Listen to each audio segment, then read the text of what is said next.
江婉，你愿意嫁给我吗？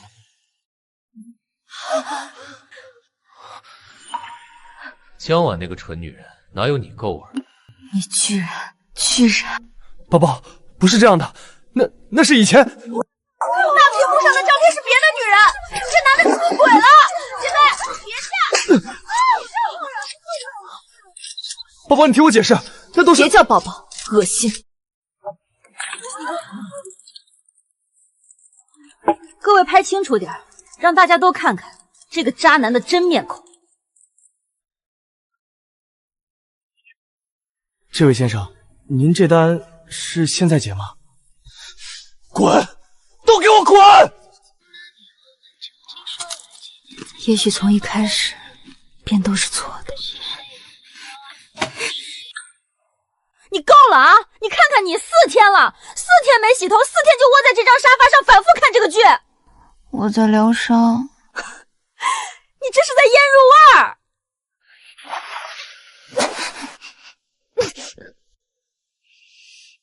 还好吧？那是你习惯了。去洗澡，立刻，不然我现在就拍照发朋友圈。洗不洗？洗。你什么时候看这种东西了？工作需要，我做短视频得研究风向，这种东西1集2分钟，反转3次，欲罢不能。这男的脖子上顶的是夜壶吗？他老婆说一句不信，白月光说一句就信。对，就这个味儿。现实中遇渣男只能自己哭，剧里渣男都被啪啪打脸。你之前跟徐宏志在一起，整个人围着他转，他加班你心疼，他省钱你给他买衣服，结果呢？你说的对，以后不找潜力股了。什么意思啊？周周，看见小吴和季宇，要找就找已经长成的大树，潜力股就是陪他吃苦，等他成大树了，别人来乘凉。开窍了，姐妹。喂，陈教授。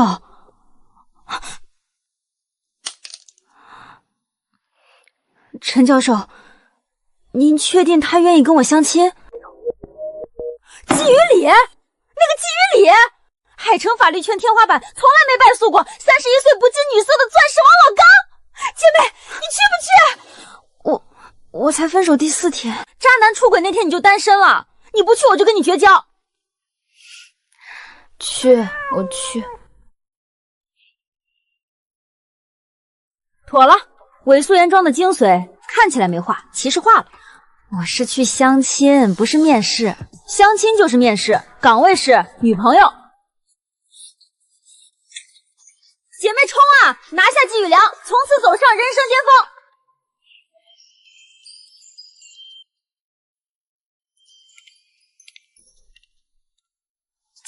季律师，江小姐，我叫季雨里，就职于君和律师事务所。我的情况你应该听我妈说了。我妈天天催我，没办法安心工作，所以我们尽快把证领了。好的，等等，领证有问题？不是，我们才第1次见面，这太快了。我妈喜欢你，我觉得你也合适。其他人会有各种麻烦，我没那么多时间。如果你能接受我经常加班出差，我们就定下来。季律师，你的意思是跳过恋爱，直接结婚？恋爱太花时间，我下周要出差，最好这周把证领了。你安排一下双方父母见面的时间，尽量这周内。下周出差，所以这周领证？你还需要考虑。我需要考虑一下，婚姻大事是不是应该慎重一点？这太荒谬了。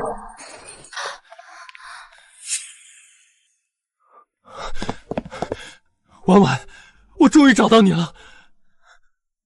你把我拉黑了，我去宁宁那儿找你，她把我骂回来了。你干什么？我们已经分手了。我没同意分手。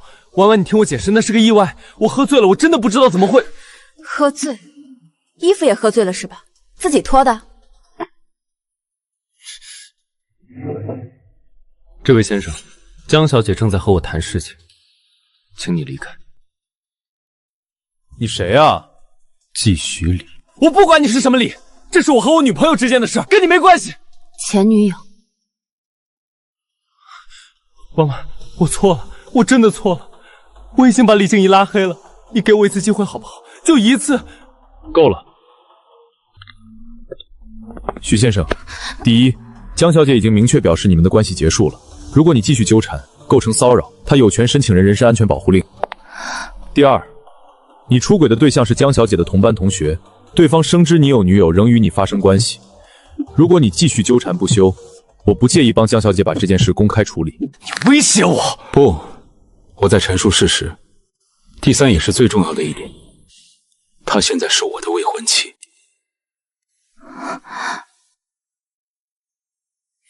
未婚妻？你们认识多久了？这跟你没有关系。如果你没有其他事情，请离开，我们还有事要谈。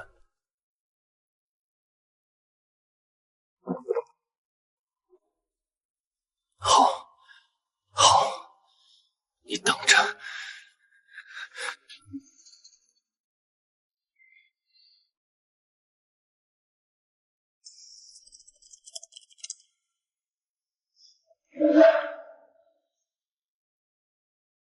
坐。季律师，你刚才说……江小姐，我说的不是假话，我是认真的。我觉得你合适，我妈喜欢你。我工作很忙，没时间谈恋爱，也没兴趣认识别人。如果你愿意，我们可以先把证领了，后续的事情慢慢磨合。季律师，你有没有想过，结婚是要有感情基础的？感情可以婚后培养，万一培养不出来呢？不会，我从来不做没有把握的事。加一下微信，我的手机号你记一下，有事直接打。我还有2个小时的时间，如果你愿意，我们现在可以去民政局。今天？那就明天，明天上午10点，民政局门口见，带上户口本和身份证。还有，江小姐，你刚才面对前男友的时候很体面，明天见。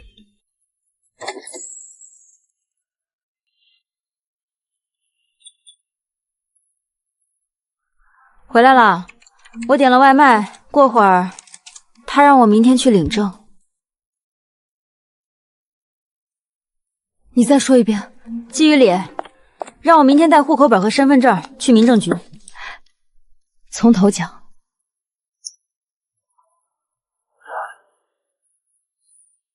所以第一次见面，他跳过自我介绍，跳过谈恋爱，跳过见家长，直接让你去领证。对。第二，你前男友闯进来纠缠，他直接宣布你是他未婚妻。对。第三，他说我从来不做没有把握的事儿。对。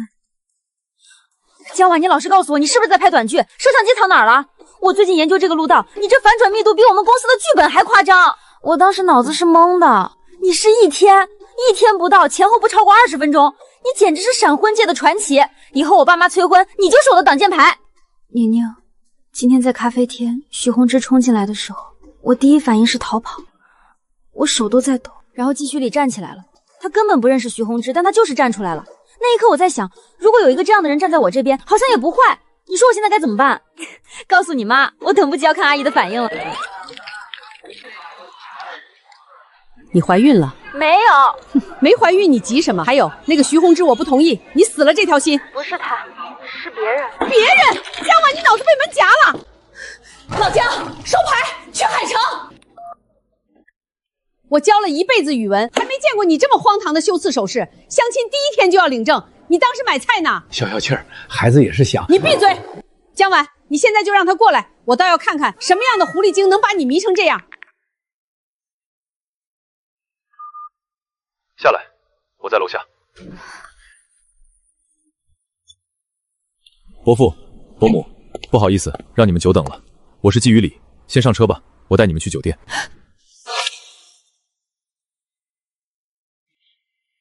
你确定你没怀孕？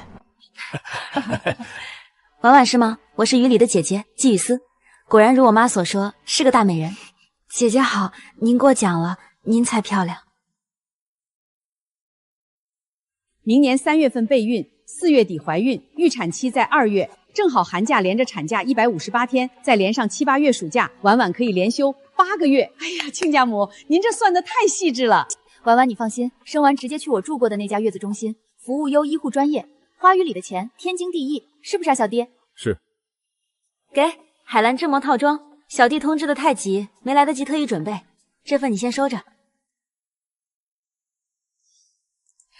婉婉，长得王带着酒镯就是好看，以后别叫陈教授了，该叫妈了。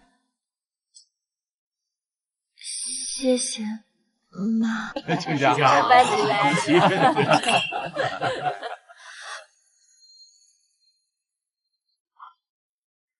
妈，你们不是不同意吗？怎么一顿饭就把我卖了？傻丫头，这季家高知家庭，你嫁过去不愁柴米油盐。可是我怕季雨里他太严肃了。那是稳重可靠，比起徐宏之那个满嘴跑火车的强多了。你以为对你好就是真的好？那是男人最低成本的投资。记住了，办了婚礼再怀孕，大着肚子穿婚纱不好看。这里有50万，季雨林有钱是他的，你有钱才是底气。受了委屈就回来，家永远是你的。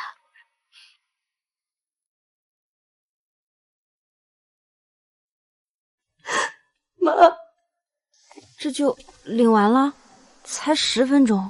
房子地址发你微信了，今天可以住过去。这卡以后每月我会打2万生活费。2万？我下午出差3天，晚上不用等我。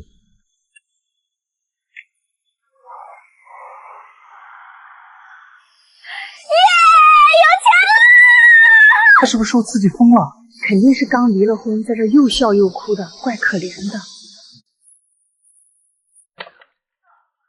这个不要了，这个也不要了。江婉，你真是飘了，居然扔这么多东西，真罪过，真该死啊！拜拜了，我曾经的宝贝们。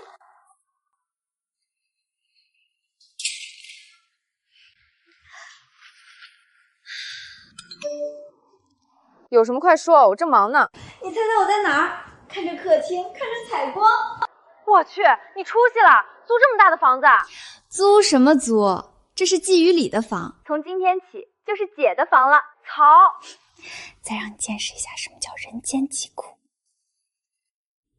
季雨里走前给我的，说让我随便买，以后每个月这张卡里还会准时躺进2万块生活费。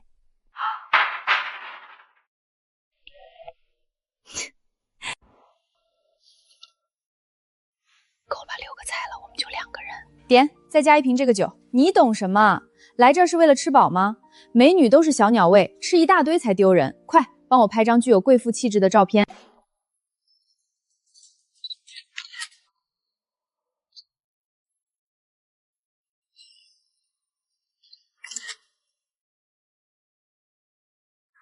刚刚那一顿花了1800，结果还没这10块钱的铜锣香。你这没台面的女人，刚吃过顶级料理，现在又吃这些低档货。那边有冰粉，吃不吃？吃，为什么不吃？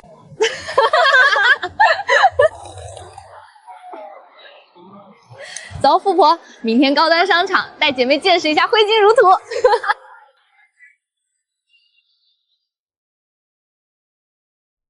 婉，今天我们不买不归，必须的。看这些感觉很贵的样子，我买不起啊。你当然买不起了，这商场怎么回事儿？怎么什么人都能放进来？有些人啊，就是一点自知之明都没有。是啊，连你这种知3当3的脏东西都能放进来，看来这商场档次是真不行。李静怡，你可要仔细逛逛，毕竟你能买得起的真不多。你们2个吸血！快走吧，婉婉，小三身上那股味儿是会传染的。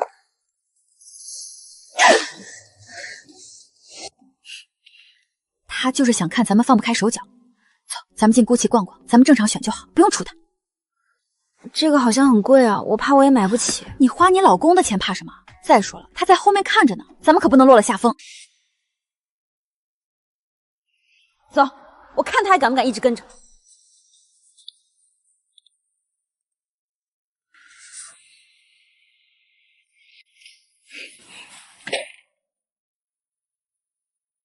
4个房间，怎么只有1张床？那季雨里回来岂不是要睡一起？娘娘，这房子只有1张床，季雨里明天回来我们要睡一起，我好紧张，怎么办？你怕什么？怕他太严肃，还是怕他不理你？你们是合法夫妻，主动拉近点关系，这么好的条件你不吃亏？你能不能严肃点儿？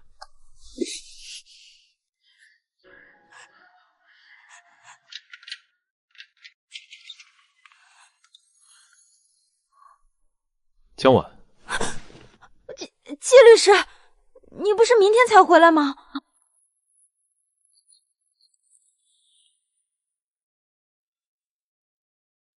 这是你绣的，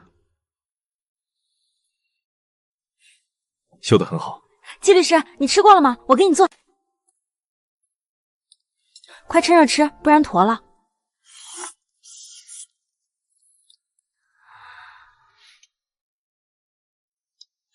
这阳春面不错，我妈妈教的，我来刷。没关系，在国外都是自己做饭洗碗。你还会做饭？本来不会，在 M 国面包汉堡吃腻了，只能把自己逼成大厨。那我有没有机会尝到季厨的手艺？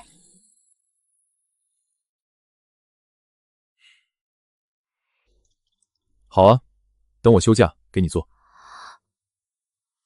以后叫我的名字，不要一口一个季律师，让我觉得还在上班。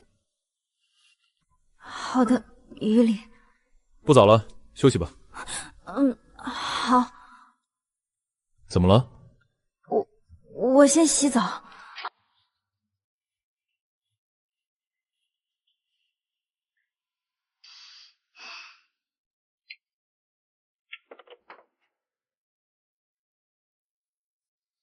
睡吧。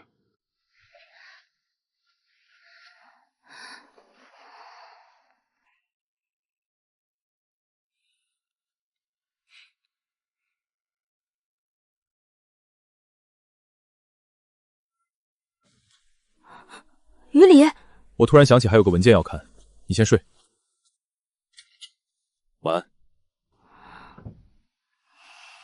他看出来了。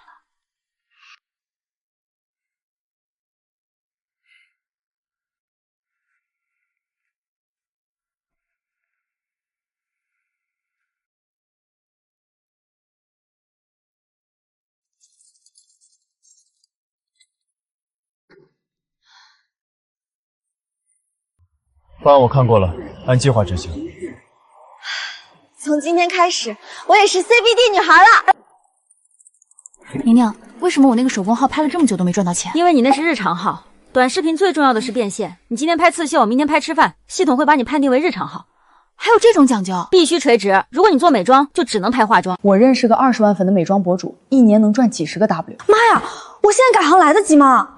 先把基本功练好吧。小魏，带下姜碗，这是我姐妹，往死里用，别客气。真谢谢你啦！太好了，我快忙疯了。哎，你叫姜碗，咱们这儿也有个姜湾，不过字儿不一样。我是江河的江，夜晚的晚。那个就是和你同名的江湾，听说是傍上了金主，天天忙着伺候金主，都不想来上班了。这栋楼视频公司多，屁事儿也大。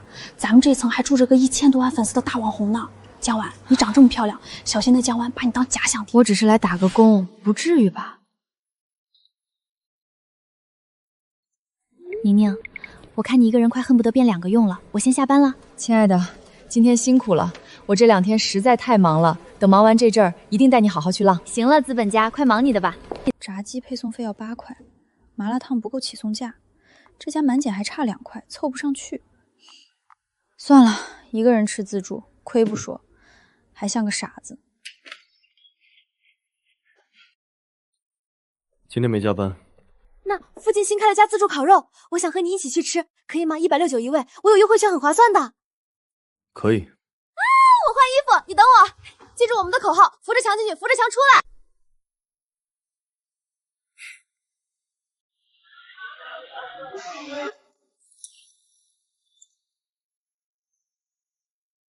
大哥，你翻肉的速度能不能快一点？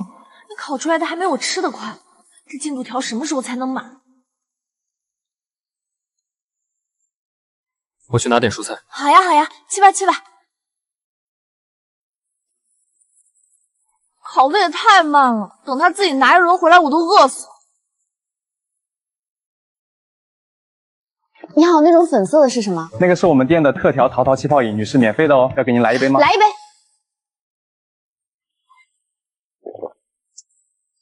味道有点怪，不过免费的嘛，怪也正常。再来一杯，这个是免费的对吧？确定免费对吧？是的，女士。那再来一杯，不对，再来一杯。好的。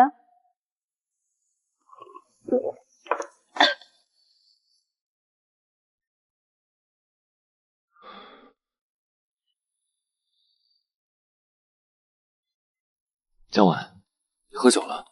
没有，我没喝酒，我喝的是饮料。这个桃子味的，服务员说免费的，免费的怎么能是酒？你不要血口喷人。这是什么？这是我们特调的桃桃气泡鸡尾酒，酒精含量大概12度，因为是没有在酒单上单独标注。他喝了几杯？2杯。哦，对了，第2杯他还特意确认了3遍免费。啊！快点，你快烤！张嘴吃，你不吃我怎么拿下一轮？这是生的。那你烤啊！你烤了不就能吃了？你这个人怎么脑子不转弯呢？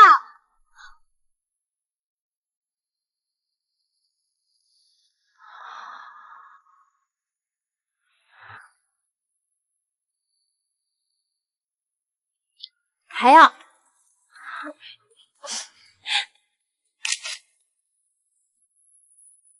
你长得真好看，就是平时太凶了，都不笑的。我凶？凶，这里都不往上翘的，翘一下嘛。好看，保持住。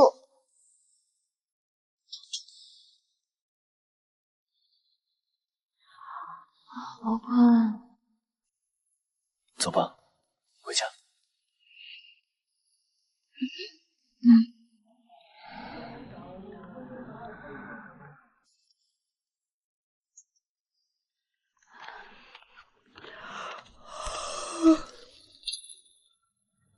醒这么早？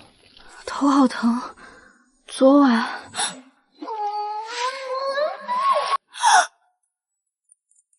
于理，那个昨天晚上我是不是就是说了什么不该说的？没有，你昨晚很乖。吓死我了，吓死我了！我这人酒品不好，一喝就醉，一醉话就多。上次跟闺蜜喝酒，听说我拉着人家讲了一整晚的垃圾分类。你昨晚确实没讲垃圾分类，你只是拉着我的手说老公你最好了，然后嚷着老公抱抱，在大马路上跳上来挂在我脖子上。哦对了，还有，你好香，比烤肉还香。我错了。什么？没听清。我错了。以后你在的时候才能喝，你不在我不喝，行了吧？喝了，醒酒的。以后必须判黑流手榴重罪。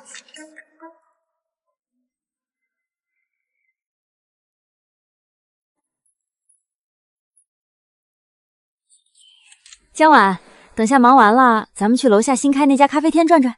好啊，我先把这几卷蕾丝理清楚。曹宁急着要呢。婉婉，帮我把那卷奶白色的蕾丝拿来，急用。来了来了，马上到。江晚，谁是江晚？给我滚出来！这是谁啊？找错人了吧？找我？你就是江晚，就是你这小狐狸精勾引我男人！我是江晚，但你……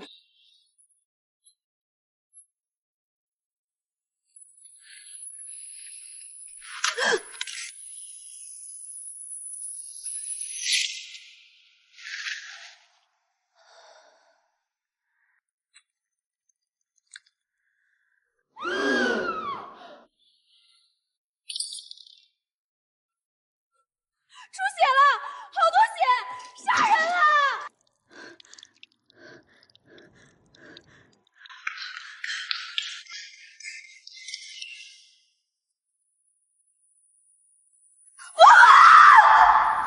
怎么回事？怎么会这样？你别吓我，婉婉。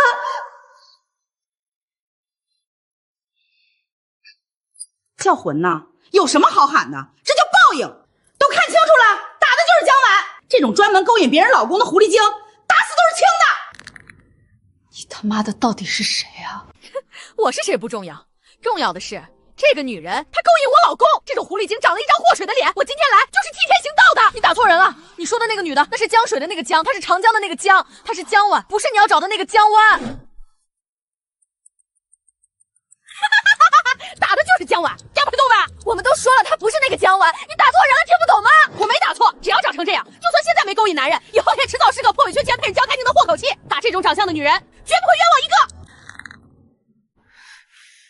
你立刻向江婉道歉，不然我保证这件事一定会追究到底。道歉？凭什么？我杨静这辈子就不知道道歉2个字怎么写。不就是想要钱吗？装什么姐妹深情啊？大家都是成年人，开个价吧。你觉得这是钱能解决的事？老娘我有的是钱。不就是破了相吗？赔他个3、5万，让他去医院缝2针，再买个比他身上这地摊货强100倍的新包了，剩下的就当我补偿他的医药费。这人还是人吗？把人打成这样，拿钱砸人，有钱了不起啊？这种钱谁稀罕？稀罕。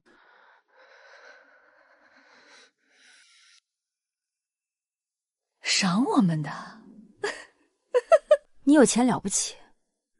你以为这世界上所有事情都能用钱解决？难道不能吗？在这海城还没有我杨静拿钱砸不平的事儿。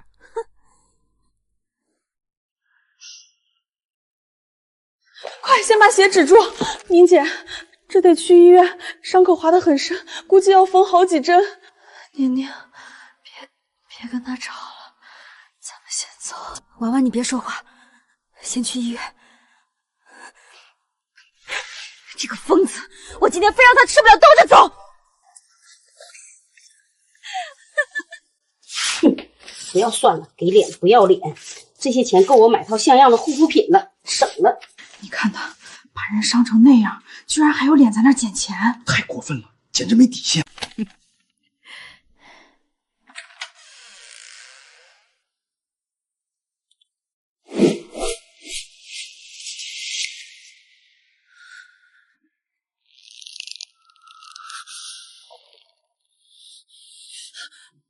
季雨里，快带婉婉去医院！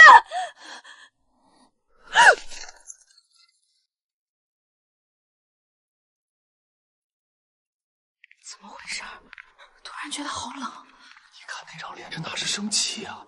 这简直想要杀人！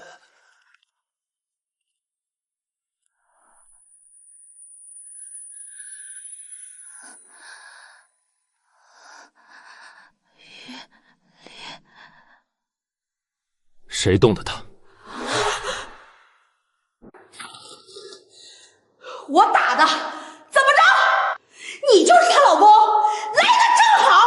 我跟你说，你是谁？你管得着吗？不就是想讹钱吗？老娘有的是钱，拿着5万块，够你老婆去医院缝针买布品了，剩下的钱还够她买几个像样的包。别天天被这种地摊货招摇撞骗。于里，我没事，就是没站稳，磕了一下，你别生气。怎么着？5万嫌少？我告诉你。你好，110吗？海城创意园区3楼这里发生了一起蓄意伤人事件，行凶者拒不配合，并试图金钱诱买私了，请立刻派警力出警。纪律，你不是休假了吗？没休。程律，有个结案，故意伤害、诽谤、寻衅滋事，受害人我太太。嫌疑人信息：杨静。目前已知的指控如下：第一，故意伤害罪。这下他撞到铁板了，就去干点制裁。受害刑法第234条，伤情需等医院他定出具后，决定是否适用轻伤以上标准。即便构成垂危爽，也有行政处罚余地。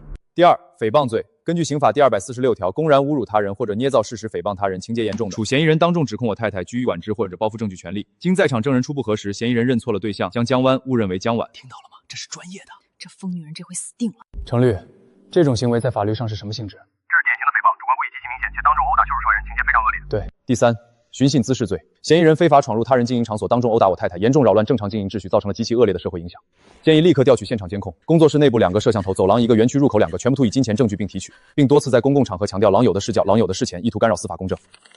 杨女士，你刚才一直在强调你有钱，我希望你明白一个道理：你自以为熬的那些财富，在我的当事人面前不值一提。他就是江婉的老公，这气场简直跟电影里顶级律师一模一样。刚才那疯女人还拿支票砸人，现在连钱都拿不稳了。程律，接下来的诉讼，我要让杨女士充分体验到什么叫法律面前人人平等。明白，纪律，我们已经启动紧急预案。我建议您核算一笔钱，够不够支付未来的赔偿金、精神损失费？高昂的利息，那足以拖垮你生活的漫长诉讼周期。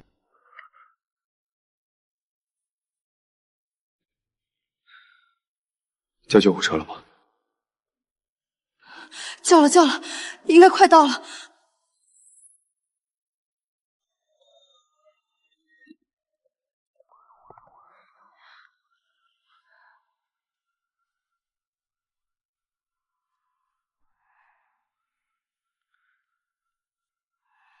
忍一下。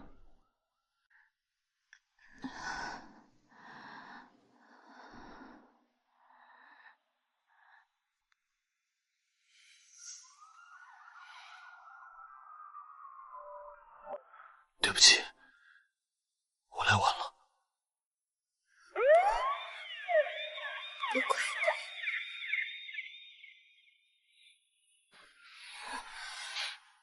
跟上。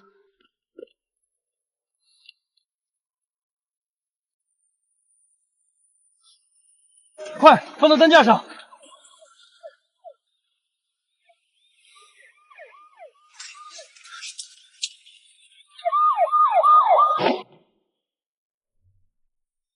谁是杨静？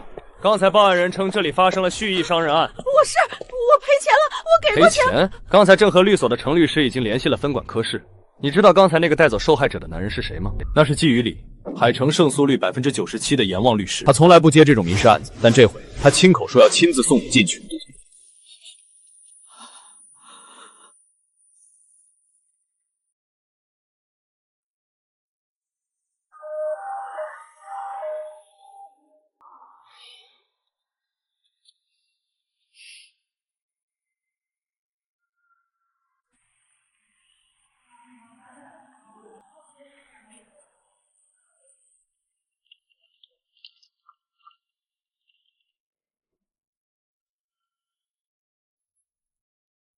这口子开的可不小，怎么弄的？装到花架上了，得缝针，3、4针吧。伤口虽然不算深，但位置太窄了，你这差2指就到太阳穴了，知不知道有多危险？要缝针。看你刚才在门口挺稳当的，这会儿怕了？没事儿，打局部麻醉，针头很细，不疼。家属在外面，刚才帮你进来的那个是你老公？他是我老公。我看他脸色白的比你这个伤员还吓人。怎么要叫他进来陪着吗？免得你在里边手都快把床纸抓烂了。不用了，让他在外面等就行。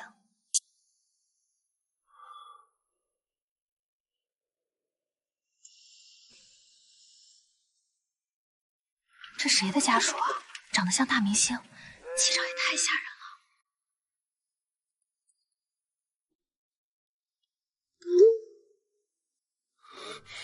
以及不是季律师，是江晚的老公。季先生，进来吧，缝完了，病人有点晕麻药，最好扶着走。缝了3针，医生说缝合得很好，以后不会留疤的。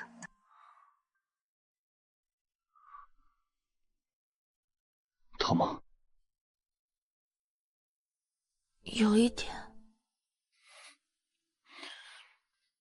对不起，不怪你，是我自己没躲开。其实你没来之前，我觉得特别委屈，甚至想哭。但你来了以后，我就一点也不委屈了。药膏每日1次，睡前涂抹，避开黏膜。医生强调过，只要薄薄的一层。季大律师，那说明书上有写法律责任吗？没有，但用药剂量不大，会影响愈合速度。没有，就是觉得你这个人有时候挺可爱的。可爱。病人就好好躺着，别乱说话。疼？不是疼，是你的手太凉了。手法不错，比护士姐姐还稳。熟能生巧。你以前经常给人涂药？以前在国外打篮球，经常受伤，那时候队友都找我说我手稳不会弄疼人。那时候的他还有其依附。李李，你知道外面的人怎么说你吗？他们说你是冤枉，说你没心没腹，是个活的大冰块。你呢？你也这么觉得？我不怕你，因为我见过你不冷的样子。我想问你一个问题，今天在工作室，你害怕了吗？没有。骗人！你要是不怕，当时手怎么抖成那样，连呼吸都乱了？也许是有那么一点。只是一点？不记得了。季大律师，你这算不算虚假陈述？不老实啊！知道，还敢承认？因为我确实很害怕。于理，别哭，医生说伤口不能沾水，眼泪又不是水，眼泪含盐，会刺激创面，严重影响愈合速度。你连这个都懂？刚才在急诊室顺便咨询了医生。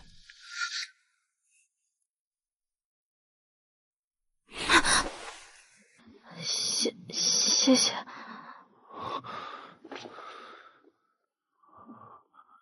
不必谢。老婆，以后有事第一时间叫我，不管你在哪里，在做什么，第一时间打给我，不依靠我。于理，我会觉得你不需要我。需要的，季于理，我一直都很需要你。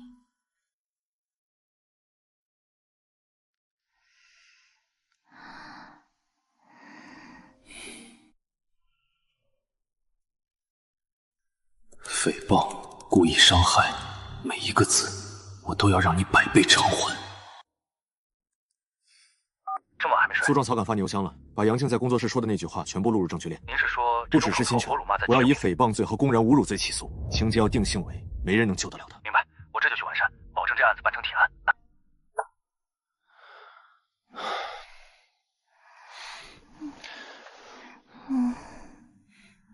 既然需要我，那就一辈子都别离开。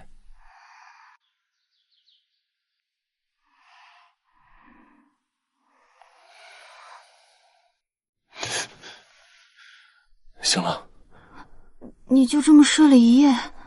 先让医生看伤口。愈合的不错，可以出院了。记住，3天换药，7天拆线，别碰水。饮食有什么忌讳？辛辣刺激的一律不行，受不了就去一律别碰。可以洗头吗？季先生，拆线前绝对见不行。说真的，你是我见过问题最多的家属。放心吧，你彩排没事，小伤。季大律师，你这服务水平直逼5星级酒店了。我的当事人理应享受最高等级服务。我拿着。杨静后来怎么样了？拘留，是刑事拘留，故意伤害、诽谤、寻衅滋事3项指控，已经让程律全部提交了。那他会坐牢吗？会。他动了我的命，我怎么可能放过他？我的命？他说我是他的命。小心脚下台阶。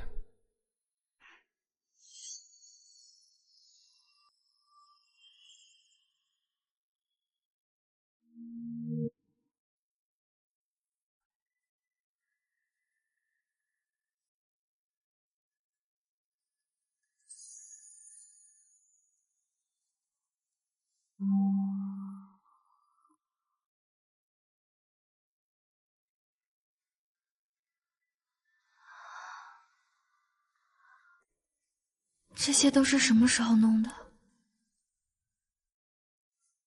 昨晚你睡着后叫保洁来打扫了。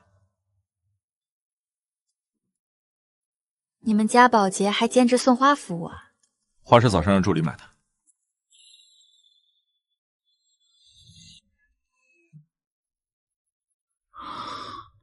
这是什么新案子吗？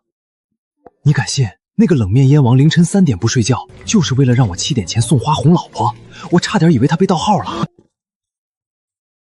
先吃药，然后我去做饭。做饭？季大律师，你还没过休假期吧？昨晚答应过你的，忘了？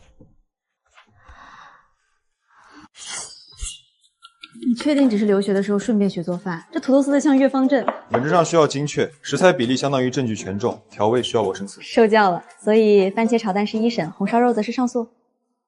差不多。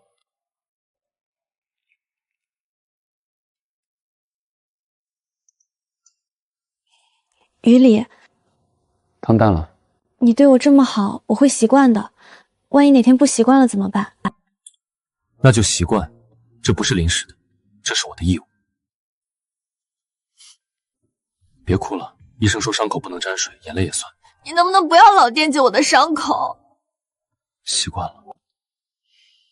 于理，谢谢你。谢什么？谢谢你闯红灯来救我，谢谢你做饭，谢谢你其实什么都记得。不用谢，对你好是我的义务。真是个笨蛋。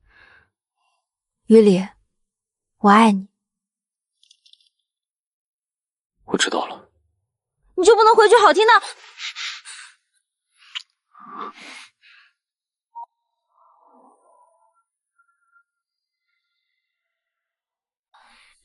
于理，太晚了，今天就算了吧，明天再涂。不行，1天2次，1次都不能少。季律师，你这样真的让我很没出息。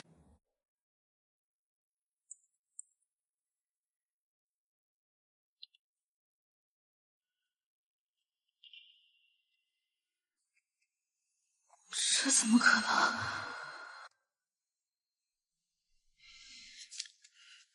江婉，照片角度肯定刁钻，绝对是误会。季大律师出了名的洁身自好，怎么可能乱来？我知道。那个女人是谁啊？你见过吗？季宇里提过吗？不认识。宁宁，你是不是还话没说？其实李静怡那个贱人刚才也给我发了这个。他发给你干什么？叫沈曼缇，当年法院公认的戏花，两人当年连婚纱照都快拍了，只是差点结婚的关系。我在呢，宁宁，我没事，我相信他。你会这话题？不需要通过外人的嘴。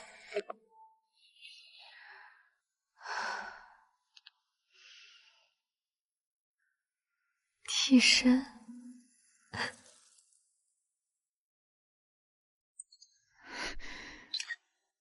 李静怡，我看你是记吃不记记打，真当老娘是吃素的？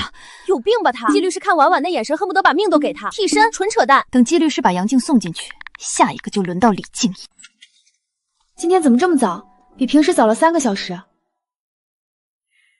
他平时换鞋一向很快，左脚踢右脚2秒解决。可今天……我来热，你去沙发上坐着休息。于理，你今天下午在哪儿？律所。然后呢？然后回家了。你今天下午真的只在律所吗？你知道了。有人拍了照片发在社交软件，标题是海城某季姓大律出轨。那个沈曼妮是不是你的前女友？不是。那她是谁？为什么你们会在酒店见面？她是我的大学校的当同学，她在打抚养权官司，前夫家暴，孩子被藏了，她走投无路才来找我，仅此而已。仅此而已。那她为什么叫你 Leo？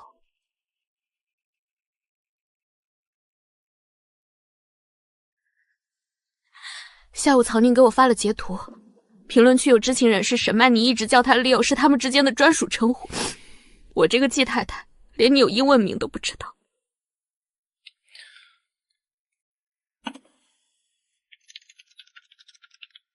自己看。没有问候，没有表情包，连多余感叹号都没有，这就是季律师的风格，公事公办到令人发指。对不起，我没想怀疑你的。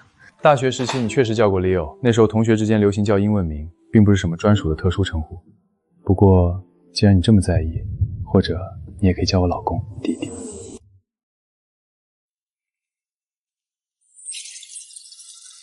弟弟，改论文，肉包子。你是陈教授派来辅导我毕业论文的那个学长？终于想起来了，看来这3针还没把你脑子缝短路。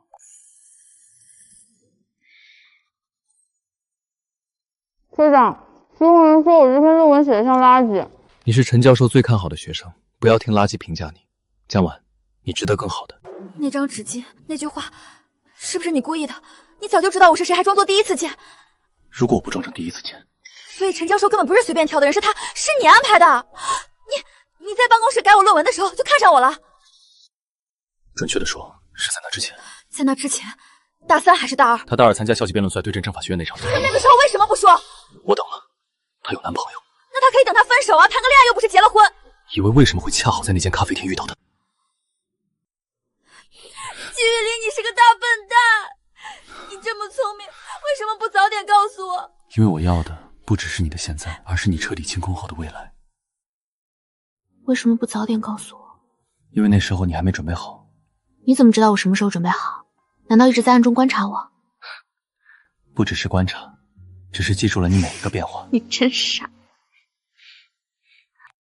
大学时的那个他是真的什么都没发生吗？没有，真的没有。他对我也许有过想法，但我从来没有回应。为什么？是因为那时候我已经在等他走出过去。他总是这样，内冷外热的。无论多少年，他都在等他。以后有话第一时间告诉他。我知道，你是我这一生唯一的。小婉，我等了你4年，不是为了被一个前女友或是一个误会毁掉的。以后再有这种事，直接问我，也别信别人的发的，只信我。我知道，以后我问你，只问你。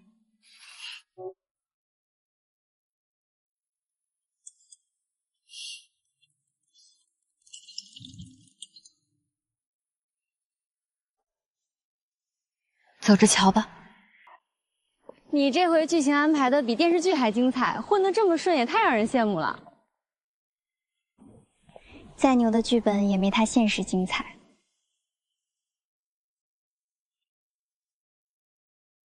这是他一直以来的风格，爱别人，也以法律护身。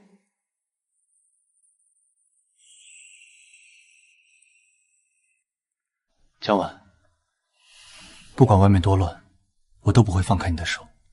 我相信你，也愿意陪你走下去。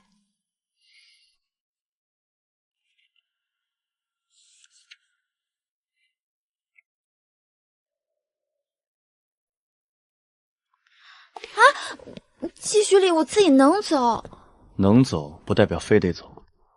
结婚这么久，他才知道自己最擅长的不是打官司，是不讲道理。自己都快被他的不讲道理惯坏了。你看，那些不讲道理，其实都变成了你的特权。别担心。担心？对，我知道，怕我对你好，却怕我不够好。有你在，我就没什么可怕。婚礼不是闹着玩的，草坪更自由，你可以在上面跑。我又不是小孩子，为什么非得在草地上跑？你上次在小区草地上跑过，不是吗？那是追猫，追猫也算跑。你走没得商量。我说的是既定事实。那就听你的，草坪上见。草茎。婚礼前夜，新郎新娘不能见面，这是规矩。早领证住一起好几个月了，规矩早就破了。领证算什么？婚礼才是仪式感。明天我负责把你从头到脚收拾成匹配身，丽莎真不错。你到底是夸我还是骂我？当然是夸你，能被品味一流的律师看上，说明你也值钱。你打算怎么把我弄成配得住婚纱的女人？明早8点半化妆师来做发型试婚纱，你就闭眼躺好，剩下的都交给我。听起来我明天连睁眼的自由都没了。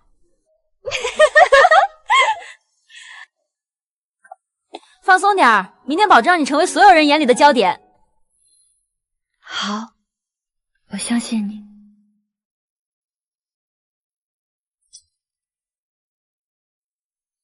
你喜欢什么样的婚纱？简单点的，不要太蓬的，像公主那种我可不适合。江晚，发什么呆呢？要试妆了！来了来了！喂，今天你是主场，别忘了笑得甜一点。我可不是公主，就怕被这长裙摆绊倒。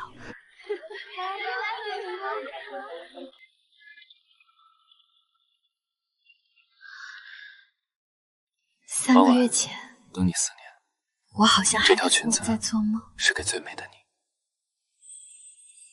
待会儿门打开，自己一个人走过去，会不会显得形单影只？瞎说什么呢？有我在，谁敢说你形单影只？等会儿我牵你走，虽然但我是你这辈子最好的姐妹，除了你家那位，今天谁也别想排在我前面。好，听你的。快把眼泪收回去，弄花了妆，补妆费从你老公律师费里扣。老李，你确定没走错地方？他真要在这儿办婚礼，喜帖上烫金大字写着呢。不过直到这一刻，自己也觉得像在做梦。他在哪儿？穿西装还是穿睡衣？他脸上是不是写着我结婚？抓什么钱？自己是来见证奇迹的。那个把法律条文当情书的男人，居然领证办酒，到现在都没还。这风格简单到极致，却贵得要命。果然是那位先生，连爱一个人都整得这么逻辑缜密，无懈可击。赶紧找位置坐，我已经等不及看他看新娘子眼神了。还不止，黄埔集团董事长也下来了，那是海城地产界老祖宗，连北凉集团从不参加社交的 CEO 都来了。老李，我知道老季在绿界有名，但不知道他这么有面子。这些人随便拎一个海城地皮都抖3，他什么时候认识这些人的？不科学，都不必能聚齐这几位。老季结婚居然齐刷刷到场。忘了去年黄集团差点崩盘的跨卷报告案是谁救的？前年北凉集团大好了盘，不他的信徒，但怕季玉德站在他们对手那边。你季云氏是不是该多随点信徒？商场上这些年终奖就是在动海城的半壁江山。万万别低头，人命会掉，你老公眼珠子也会掉。宁宁，我腿有点软，这音乐……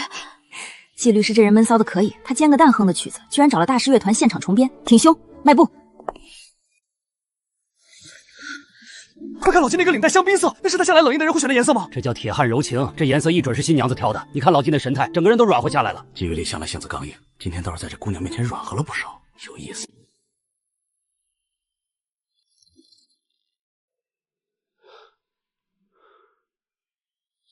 领带很衬你，只要你喜欢的，我都衬。小王，快看老季那只手，我是不是老花眼了？那是在抖吗？程律，你没看错，而且我还看见他笑了。笑了？开什么玩笑？他那张脸平时比南极冰川还硬，这时候能笑得出来？是右一边嘴角只有一点点弧度。疯了，真是疯了！这哪是结婚，这简直是把阎王爷拉下了凡尘。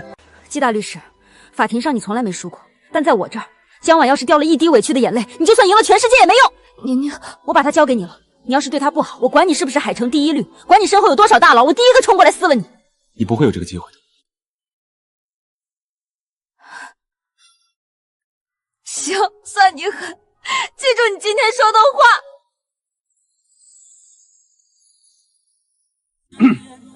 抱歉，这一段我自己来。江晚，在今天之前，我做了31年准备。你准备这所有准备不是为了官司和财富，是为了遇到他的时候有底气站在他面前说，我有能力给你一个家。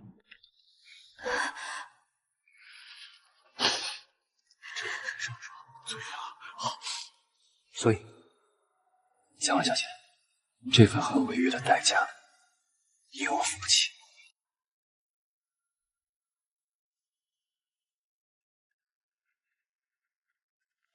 老季绝了，这官司我赢！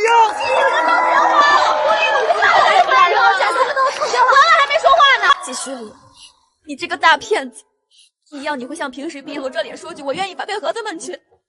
季徐礼，我100，我负责签字，你给我的所有条款，我都无条件承诺。季大律师，我愿意用一辈子来履约。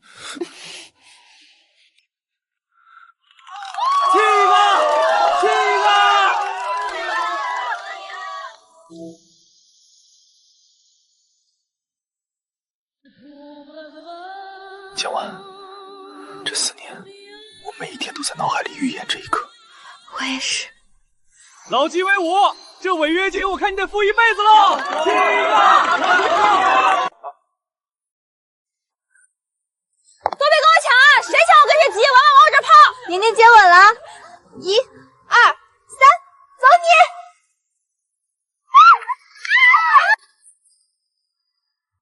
我抢到他了，是我老天爷开眼了！娃娃，下一个结婚的是我，你等着，你一定要给我当伴娘，把这运气还给我。我等着，我的伴娘必须嫁出去。你瞧老季那坐姿，气背挺得比平时开庭还端正，不知道的还以为他要上台做正式发言。婉婉，你左边那几位业界前辈，随便一位在海城的分量实大，你家季律师这人脉也太厉害了吧！小季啊，你结婚这么大的事儿，居然敢不把你师傅请下山？他要是知道了，山下礼金通胀太厉害，他那点急需付不起。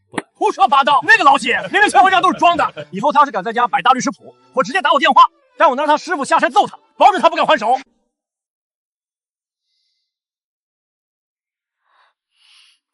原来季大律师也有怕的人呀。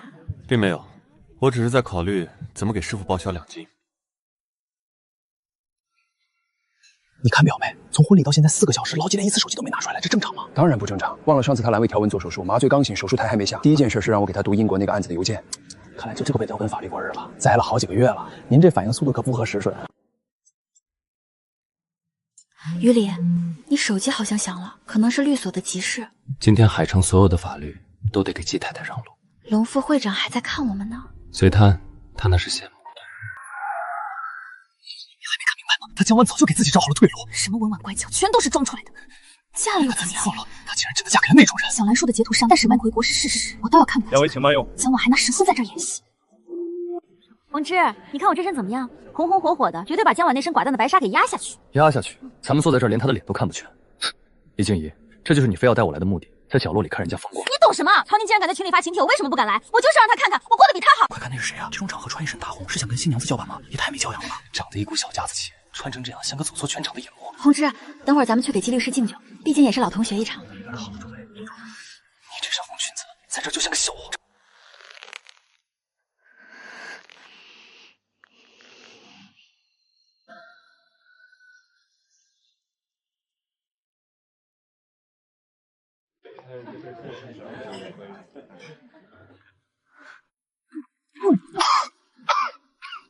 体面在这儿，除了那一桌子的权贵，谁有体面？再给我开一瓶！他以前在我面前从来不是这样的。红芝，这个月房租我出吧，你留着钱买那个代码书。红芝，你别生气，我不买那条裙子了，钱省下来给你换新的。那种笑是笃定的，是那种知道天塌下来也有人顶着的笑。贺红芝，你别忘了，他额头上那道斑马，听说那个叫杨静的疯女人已经巨额赔偿他了。判了这么快？那是前我者季雨里亲自下场打的官司，不仅把伤害加诽谤，就是这个下场。他在用这种方式宣告江婉是他的所有物。我当初到底是丢了什么宝贝？我一直以为是他变美了，变好了。变什么美？不就是靠季家的钱堆出来的吗？换做我坐在那个位置，我比他更风光。你错了，他本来就是这副样子，只是跟我在一辈被机缘了。柯基只是站在他身后给他浇水施肥，让对后话。徐宏志，你发什么疯？还没喝够吗？别喝太多果汁，我也会不舒服。季律师，在你的婚礼上，你居然还要管你的当事人喝多少果汁？因为这个当事人，我得负责一辈子。我去趟洗手间，快点回来，待会儿还要去敬酒呢。如果是3年前，如果我没有那些野心，如果我能像季雨一样爱他，怎么可能？这张的光线明明这么乱，为什么拍的还是这么好看？小季和龙氏合作多年，生意场上是老朋友，私底下一直当半个亲侄子看。你大婚，我这个当叔叔的不表示一下，你师傅回头又该在电话里骂我铁公鸡了。这是给小戒指，不是什么这玩意儿，就当是叔叔的一点心意。祝你们百年好合。我操，那是老坑玻璃种吧？这成色，这水头，5个类似。龙副会长管这项这些大佬的消费观，真是不给咱们留活路。婉婉，还不快谢过龙叔？谢谢龙叔，这份礼物太漂亮了，我会好好珍藏的。装什么装？一枚破石头而已。有些人的眼界注定只能看到表面的浮华，却永远看不懂这个圈子里的隐秘。小江啊，这都是黄埔家以前留下来的老物件，一直锁仓库吃灰，太可惜。你要是不喜欢，就丢家里压箱底。黄鹏叔叔太客气了，这么贵重的传承，我会好好保管的。珠宝首饰这些，想必季夫人今天见得多了。我们北凉没什么拿得出手的好东西，就把这个裱起来送给小江，祝你们百年好合。一封旧信，北凉集团出手这么朴素，你懂什么？那是北凉王印，这是叶老将军亲笔写的贺信。我研究了3年近现代史，看过无数拓本，但这真迹，谢谢。这份礼物太重了。你看表没？从婚礼到现在4个小时，老季连一次手机都没拿出来，这正常吗？当然不正常。忘了上次他阑尾条纹做手术，麻醉刚醒，手术台还没下。第一件事是让我给他读英国那个案子的邮件。看来就这个被德文法律过日了，栽了好几个月了。您这反应速度可不合时顺。于理，你手机好像响了，可能是律所的急事。今天海城所有的法律都得给季太太让路。龙副会长还在看我们呢。随他那是羡慕。老张这副也是嘴发变了的时候才有的，看来简直数9次分量不清。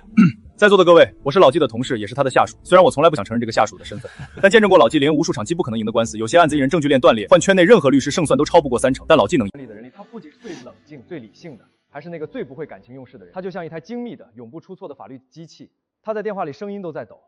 他命令我以最快的速度准备故意伤害和诽谤的电话，或者说那个人是不是我认识了10年的季雨里。我带他动了2阳镜，这辈子彻底完了。第二，老季这家伙这辈子算是彻底没救了。他以前是法律的奴隶，现在他是江婉的囚徒。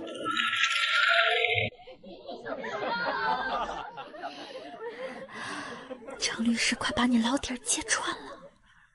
他在陈述一个无法反驳的事实。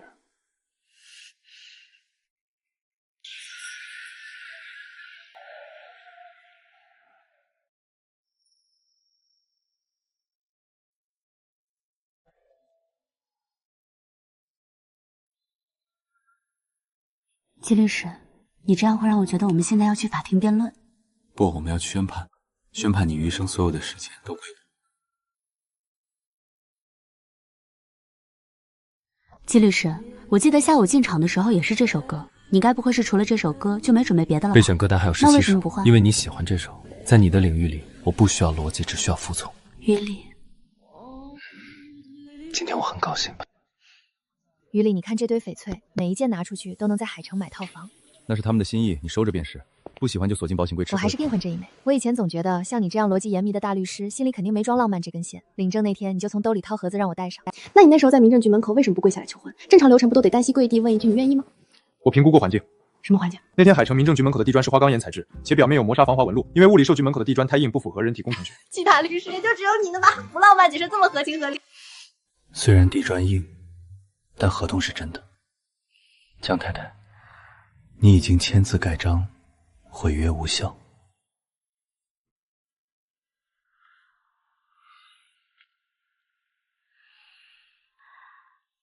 还疼吗？早就不疼了，季大律师，你每天早晚2次药，再疼也被你治好了。江晚，今天宣誓时我说过的那些话，你都记住了？哪句啊？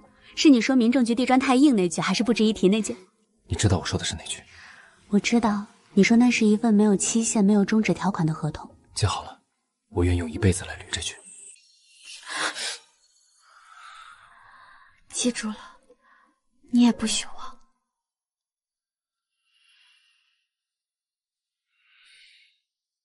小周，这个千万级网红的定制脚本还要再磨，节奏太慢了。宁宁，别太拼了，你这2天忙张了脚不沾地，咱们还没去度假呢，你就先把自己折腾瘦了。度假，我看蜜月你是等不到了。等忙完这会儿，我非得让季大律师大方写，请我吃顿好的，毕竟我可是把他太太接来当廉价劳动力了。他最近也忙，那个跨国并购案进入收尾了。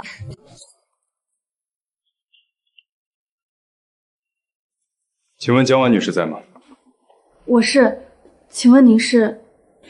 这是律师函，请您签收。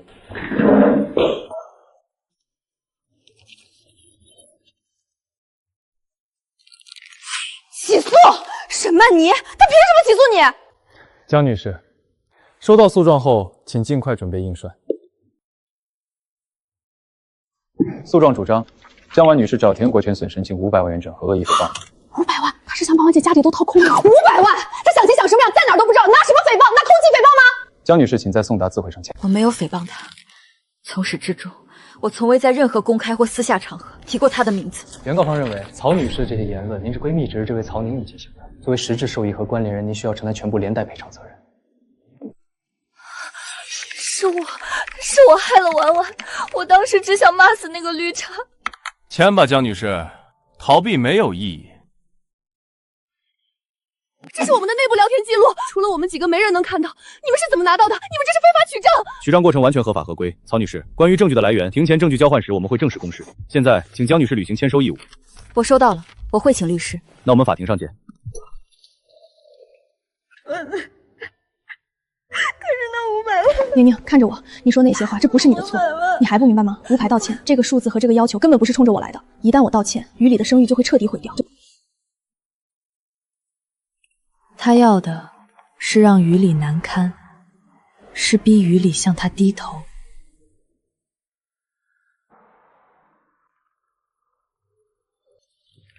那是纪律太太，怎么这时候过来了？纪律正带队啃那个100亿并购案呢，这会儿3天3夜没睡了，谁进去谁死。这就是你们给我的答案，漏洞百出。散会。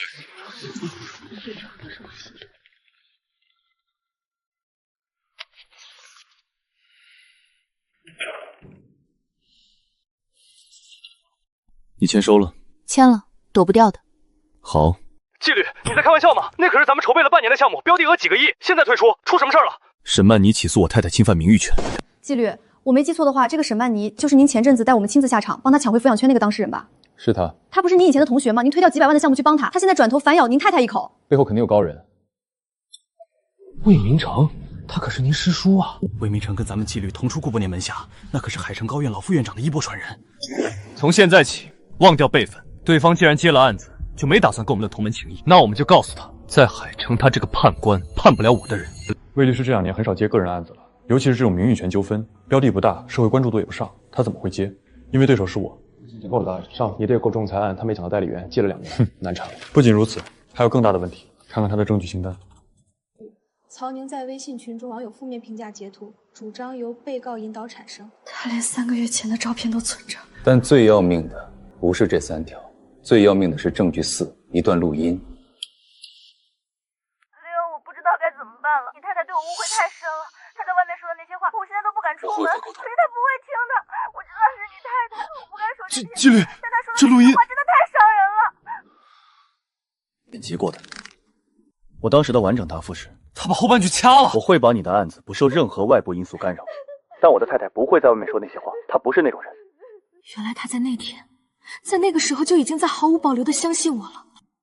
我操！魏明成这老狐狸疯了吧？这是赤裸的职业自杀！纪律，咱们可以直接向法院申请证据排除。不仅魏明成要的不是开庭审会的法律上的胜诉，他要的是在开庭之前就先在社会意义上毁掉江晚的名誉。只要录音流出去，大众只会看到季太太骂我，纪律是里外不是人。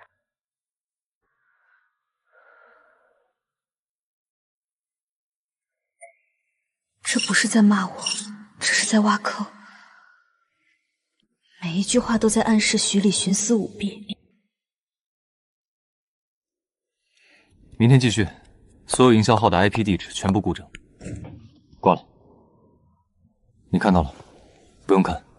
这些脏东西我明天会让公关团队处理干净。于林，那个沈曼妮为什么要这样？你明明在帮他打官司，为什么他要在这个时候用这种方式反过来咬你？因为我拒绝了他。3月12日见面那天，他对我提了一个要求。什么要求？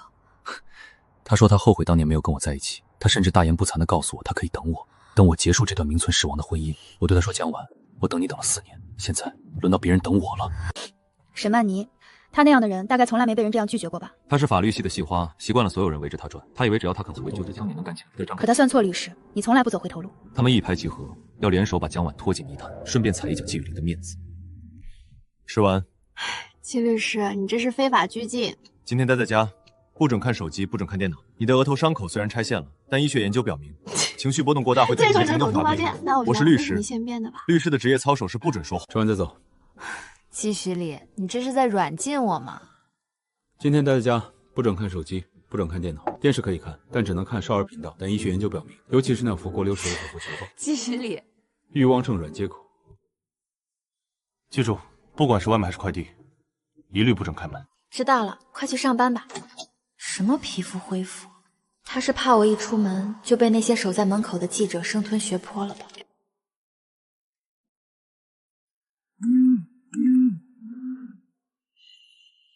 沈曼妮，利用我的幸福来捅刀子，你还真是会选素材。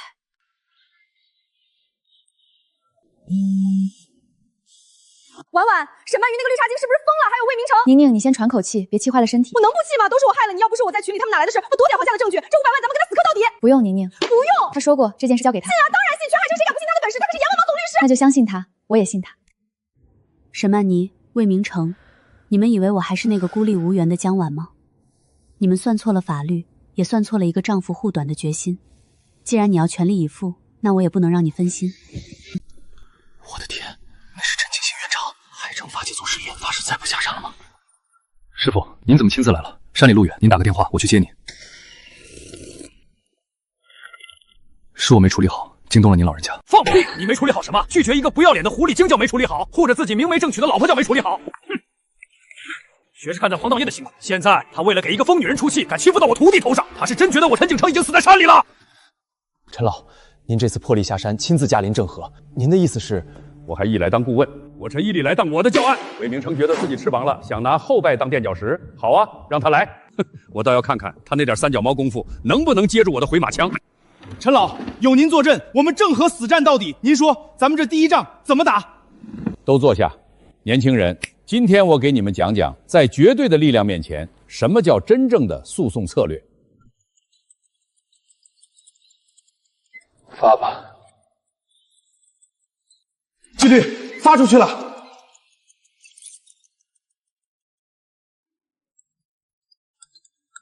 我操！快看郑和的官微，沈曼妮告季太太，郑和直接反手举报沈曼妮和伪造证据，这也太刚了吧！魏明成也是疯了，敢在陈最后眼皮子底下，不是季雨里，是陈景行。这回他不死也得脱层皮。陈景浩，你居然为了区区一个名誉权案，亲自下场毁你的金师弟！师傅，声明发酵了，魏明成那边的电话已经被打爆了。法律是他魏明成用来公报私仇的工具，既然他想打，我就教教他证据真实性。陈老律协那边的举报信已经送到了，接下来咱们就等法庭见真章了。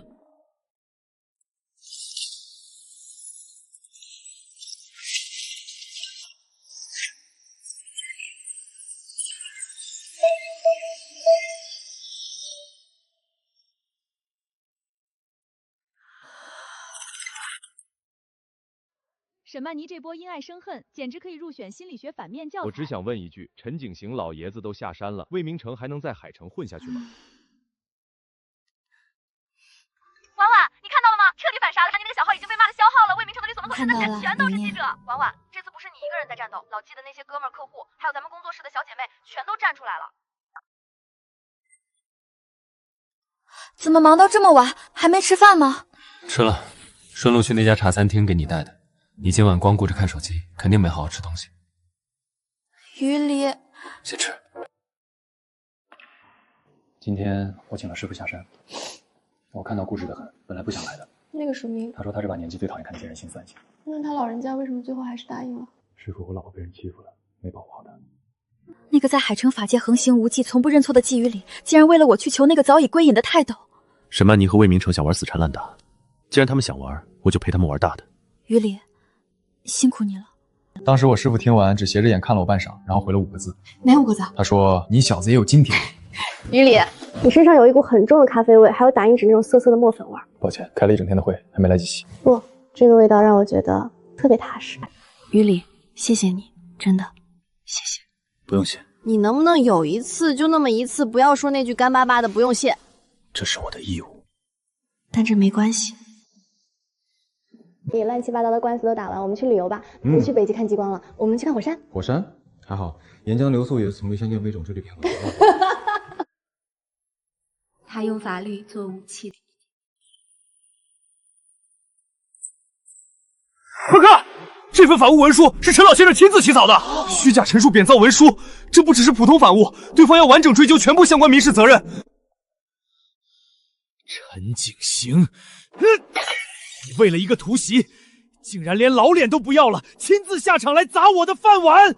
求你听听我说，我们可以协商和解，我会主动撤回起诉。我代为处理纪律师相关事务，目前我们正在整理对应定，准备提交法律会审。我一定要和他面谈。纪律师表示，仅通过正规法律不沟通，相关分析统一交由流程。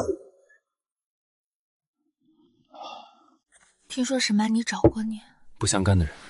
于离，谢谢你，谢谢你用这种方式保护我。谁说法律是冷冰冰的？就不是唯一的、最有逻辑的、最不可暗有的。守了4年才娶到的人，他会用一辈子去履约。魏明成这小子，20年前跪在门口求着要拜师的时候，我就说他心术不正。哼，你师爷当年老糊涂了，非说他聪明有灵性，是块可塑之才。可塑之才，可真是塑了20年，塑出个伪造证据的烂货。这种案子也敢接？他是觉得我陈景行已经死在山里了？小兄弟，麻烦通融下。听说季太太受了伤，我们老板特意嘱咐，一定要亲手把这果篮送到季太太手上。这果篮是进口水果，要冷藏的，这万一割坏了，我们老板的心意。前台有小冰箱，放那儿就好。小姑娘，里头那个穿中亚装的老头是谁啊？我看你们季大律师对他都恭敬的不行。陈景行。魏明成不是傻子，能在海城混到判官的名号，他比你们任何一个人都清楚这官司打不赢。名誉权纠纷，标的500万，证据公然造假。正常律师接到这种案子，第一反应是劝当事人和解，但他不但接了，还用了这个下三滥，也不过真正的目的。他旧交分满是漏，我们真正等走完法庭程序。他是想通过高额赔偿和舆论压力逼我低头。没错，魏明成太了解你了，小季，他知道你护短，所以他算准了你会为了平息舆论。和解条件，咱们利用什么跟他们和解？条件很简单，沈曼琪撤诉，江晚放弃反诉。上是沈曼琪不用坐牢，魏明成的保释律师是婉婉呢。对方可以随时拿出来翻旧账，说是因为江晚理亏心虚才不得和解。这个案子，郑和不接受任何形式的调解。没有和解，只有判决。对喽，这才是老子带出来的徒弟。魏明成这小子自诩聪明绝顶，聪明人最大的就总想是不能摆上算计的，比如给男人对他老婆的交代。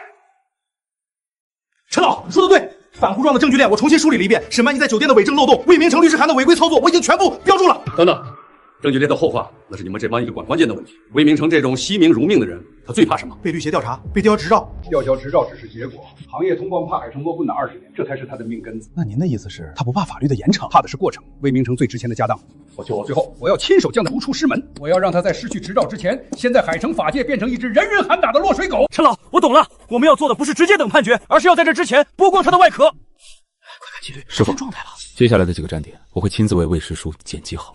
那就动起来吧，去让海城看看郑和律所到底姓什么。接下来的3天，全天先换给他以发钱的公司从部体验局验身手曼妮每修发证人破气墙到底所有名什么？明白，他经手过的所有专业的干对干净。不够，每一件都要查。我要知道他有没有虚假陈述，有没有想向法院便提交过催命符材的。纪律审理大这这案子非常杂。郑和不养废人。他募圈的平台有几家？目前查到3家，水滴轻松，还有一个叫暖阳的小众平台。全部发律师函，要求平台提供完整的捐赠记录和兹尼亚举报资金去向，同步沈曼妮利用虚假人设募圈，涉嫌大规模网络诈骗。网信办那边的对接需要我去预约吗？不用，我亲自去。小季，这火候够了，魏明城的老狐狸睡不着觉了。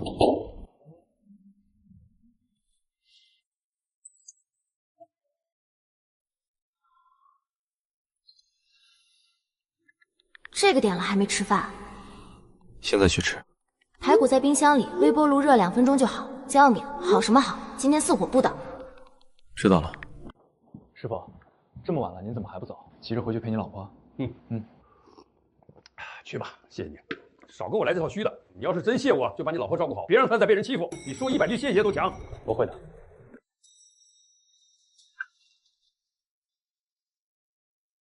这臭小子，跟他师爷当年一模一样的德行，护老婆跟护命似的。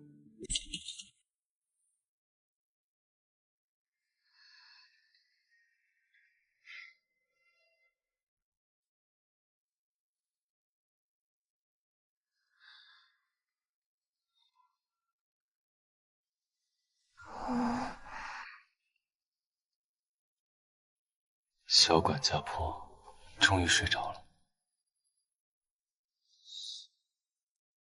于离，你回来了。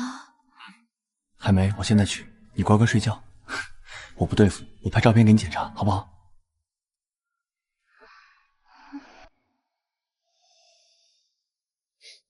真是拿你没办法。这样，我去热排骨，热好了端到卧室来吃，你就躺在这里看着我吃，行不行？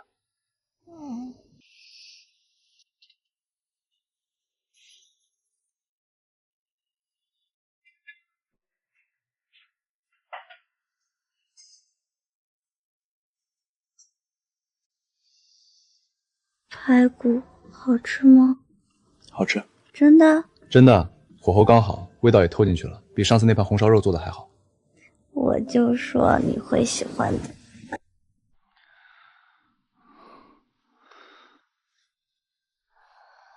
婉婉，晚安。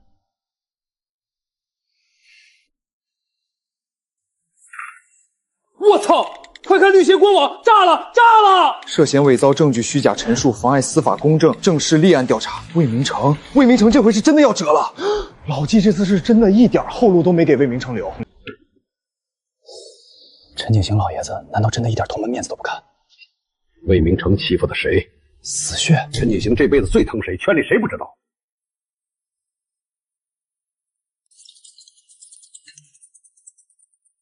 等等，沈曼妮也被立案了？他不是名誉权案的原告吗？原告怎么也被调查了？明白吗？那段震惊全网的剪辑录音是沈曼妮亲手递给魏明成的。我的天，这下沈曼妮的律师生涯算是彻底交代了。她职业才不到8年，刚跨进合伙人的门槛，结果一个案子就把自己送进去了。作死，真是活生生把自己做没了。全部？那得是几百个卷宗吧？出一点点虚假排述，当年的判就可能全被推翻。沈曼妮千不该万不该，不该拿孩子当赢官司的筹码。纪律这辈子最恨的就是这个。快看，法学院官微发通告了。这措辞，沈曼妮当初回校演讲的时候多风光，号称法学院之光，现在倒好，连母校都嫌她脏，在法律圈混，连母校身份都没了，这辈子算是彻底钉在耻辱柱上了。沈曼妮，你以为搬弄是非就能毁了我？可你忘了，阳光底下那些阴暗的手段永远上不了台面。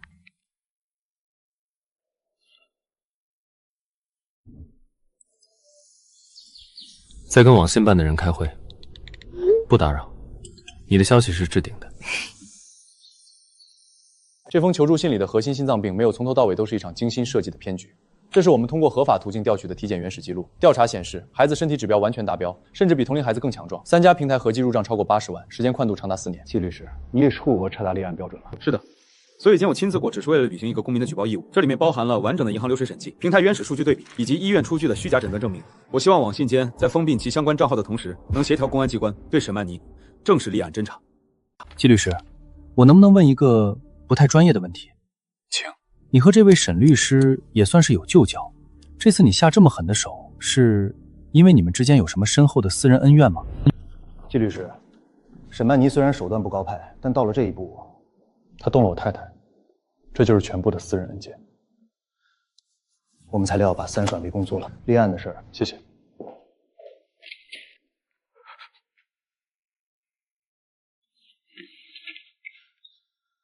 我们会马上开会讨论。对于虚假人设诈骗，绝不姑息。立案后3个工作日内给您答复。谢谢。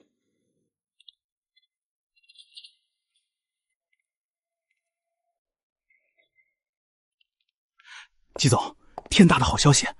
您绝对猜不到魏明成现在在干什么。干什么？他呀，正在满世界找人托话，整个人都快急疯了。找谁？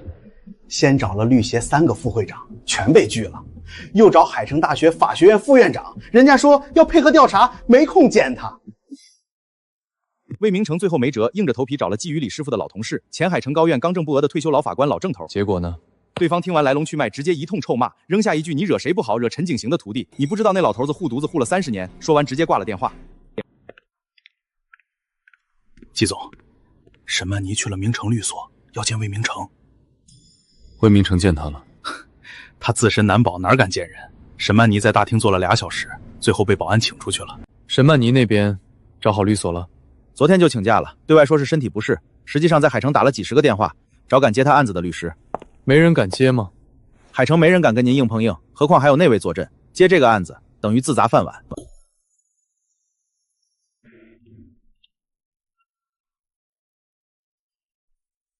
他还会回来的。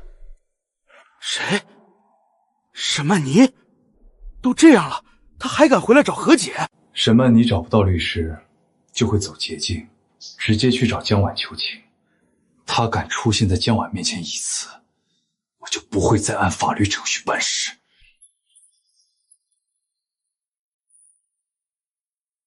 疯了！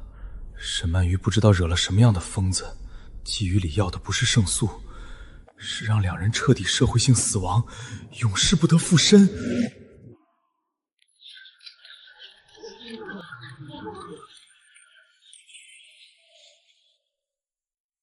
魏明成赔进去了1辈子名声，明知故犯，这是在伪证罪的边缘试探啊！魏明成这是昏了头，真当海城没人能治他？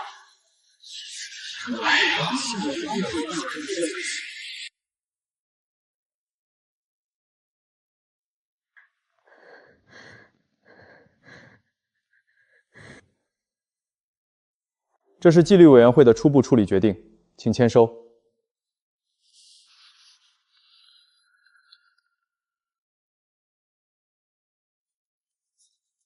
暂停执业半年，这只是初步结果。2人合谋剪辑录音、误导司法的证据已经非常充分，没有任何转圜余地。是魏明成让我教的，他说剪辑手段查不出来，他能搞定。经本会调查，明城律师事务所存在以下违规行为：1、违规接受当事人的财物。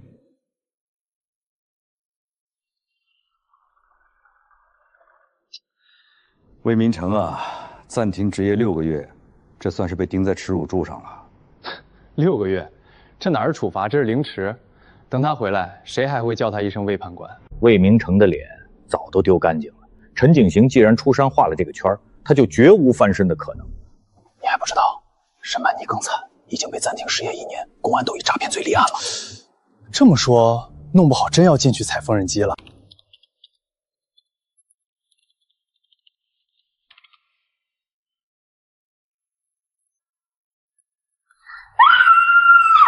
中了！报应来了！律协公告出来了，沈梦妮暂停执业1年，她彻底完了，团队散了，名声臭了，还被调查诈骗。轻点儿，我要被你咬散架了。我真是高兴，你受了委屈，总算看到对方遭报应了。1年足够让野心变成泡影。季于礼这招围点打摇玩的厉害，不直接杀，慢慢折磨才是真正的狠角色。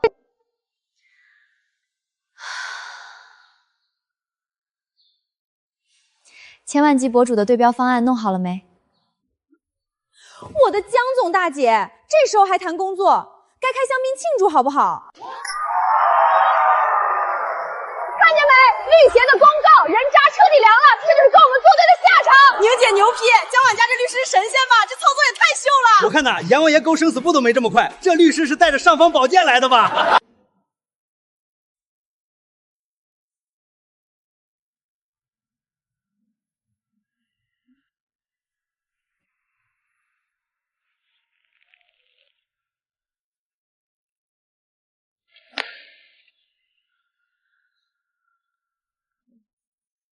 江晚，你怎么了？怎么丢了魂似的？我就是觉得这一切都好不真实，好像还没从梦里回过神。什么意思啊？2个月前我还在担心怎么和那位冷面律师相处，甚至琢磨着怎么体面的离婚。可他推掉了100亿项目帮我，泰斗师傅为我写反诉状，全律所50多个精英熬夜找证据。你有没有想过，他不是这2个月才开始护着你的？什么？曹宁，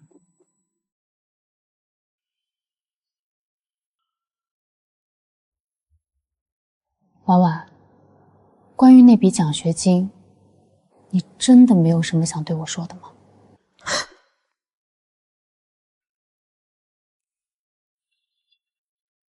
这笔奖金是正和律所赞助的，指定发给历史系，名额只有1个。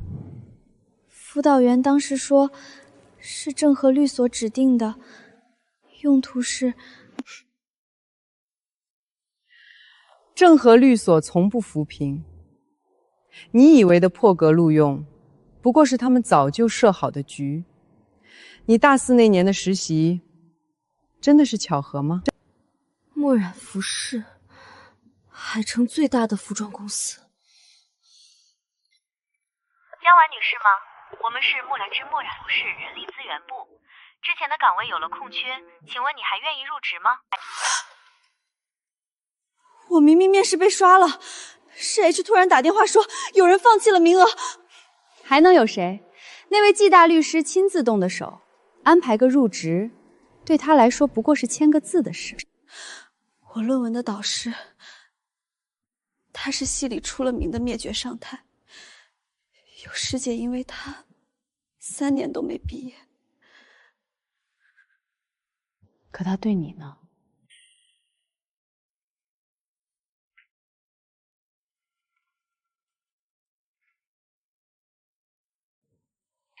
你的开题报告很有深度，不用改了，直接准备答辩吧。我当时真蠢，蠢到了家。我居然真的以为只是导师心情好。你以为你那4年过得很普通是吧？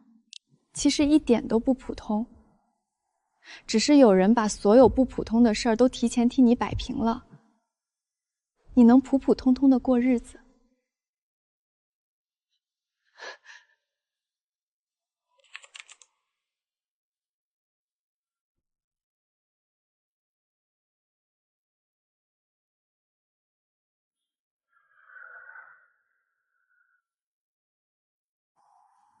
婉婉，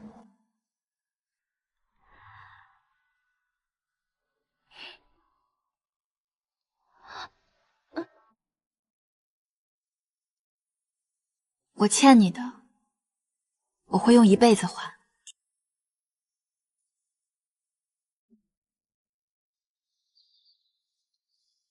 所以，我想和你一起把这1辈子过完。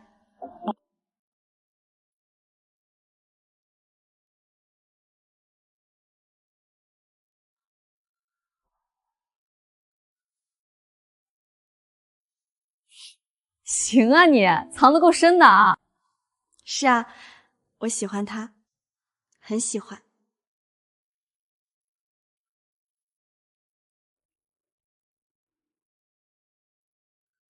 江婉，你给我站住！喂，重色轻友的家伙，记得早点回来汇报战况啊！知道啦，你也别忙太晚，记得吃饭。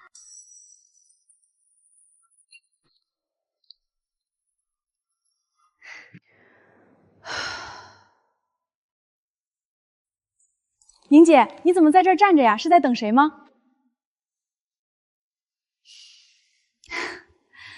他呀，终于被人坚定的选择了。时间过得真快啊！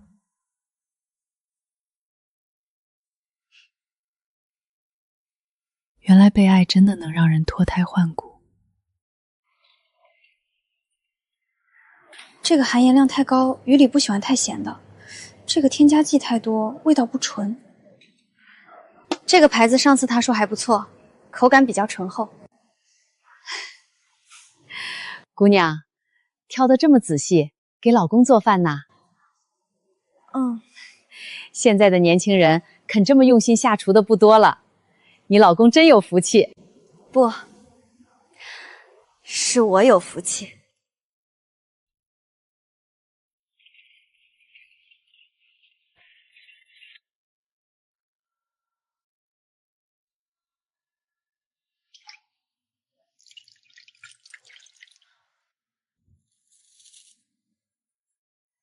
烹饪需要精确，精确需要逻辑。糖色炒老了半秒，肉质的苦感会破坏整体的平衡。知道了，季大律师，不就是7分标准吗？今天非得给你冲到8点不可。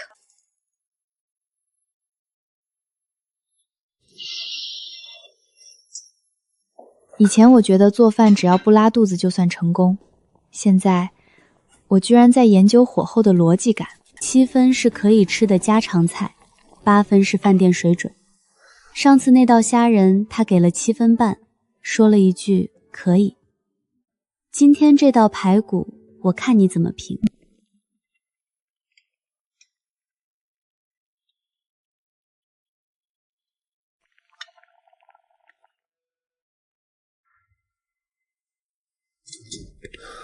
在律所打了12个小时的更仗，原本以为神经已经麻木，可看到这个背影的瞬间，所有的疲惫好像都被这阵烟火气融化了。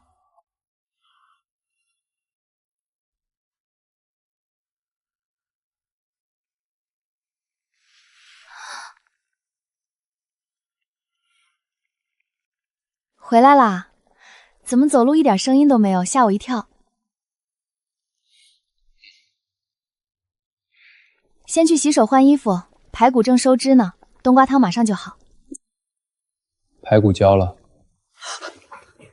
没有焦啊，我一直盯着火呢，刚才尝了味道刚……骗你的。季虚礼，你可是海城最有声望的大律师，律师的职业道德第一条就是诚信，你居然当众……不对，当家说谎。在法庭上我不说谎，但在家里逗太太开心属于律师的法外通宵权。开玩笑，是基于双方同意的虚假意思表示，与恶意欺诈有本质区别。所以你的意思是你骗我还骗出道理来了？根据通说，戏谑行为因缺乏效果意思，不具备民事法律行为的构成条件。所以根据民法典种则编的相关规定，我的行为完全构不成不诚信。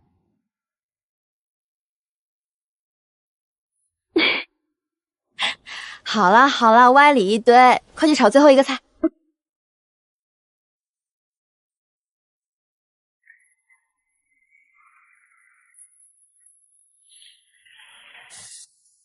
看他做饭，竟比看任何风景都让人安心。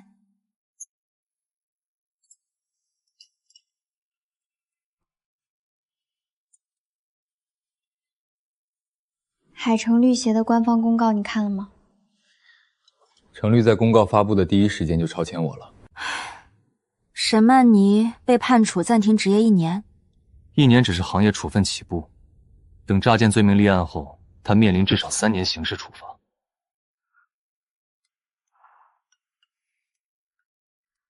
季于理，你会不会觉得我太心软了？明明是他造成了那么多伤害，可是我恨不起来，只觉得他好可怜。以后，你的事就是我的事。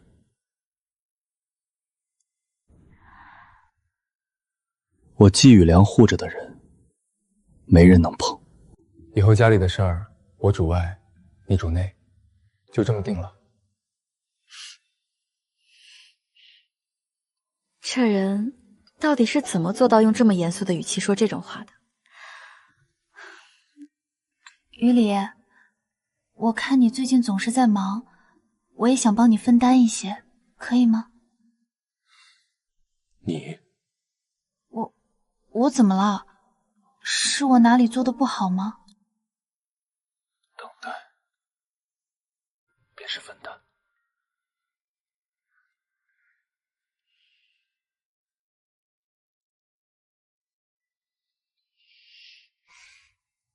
某人今天怎么突然这么反常？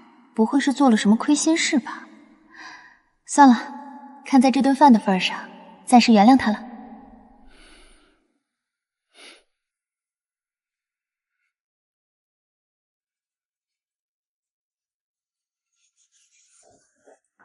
我的天，这也太贵了吧！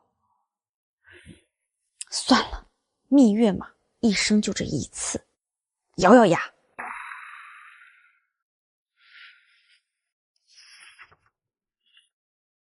想去这里？我是想订这里，但不知道你有没有时间。订好了。季学礼，你是不是故意的？我只是觉得这里的风景不错。你太过分了！你什么时候把攻略做了？想给你个惊喜，看来某人不领情。你故意的，你就是故意的！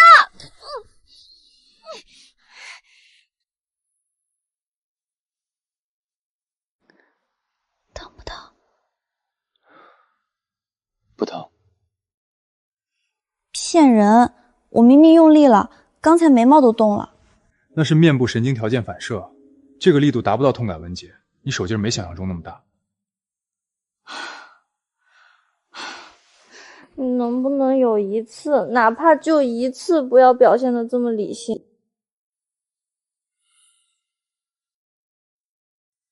不能。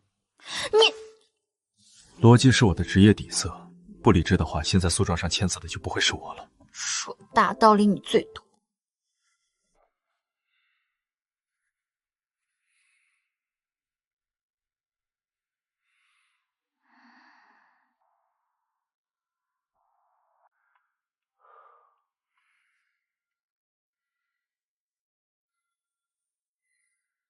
睡吧。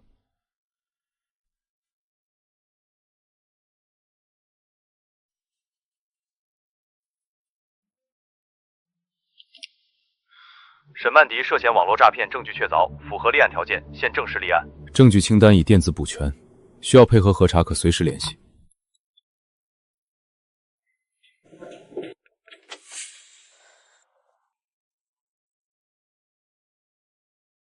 我有律师执照，你们不许随便进门。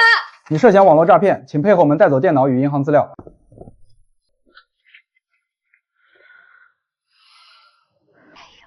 这就是天天上热搜的网红律师，居然被调查组带走了，业主群都炸了，我得赶紧截图发出去。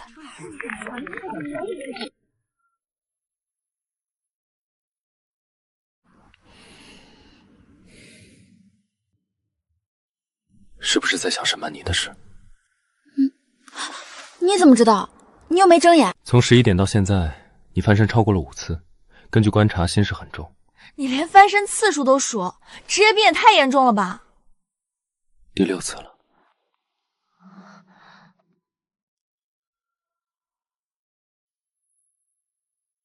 心里总觉得堵得慌。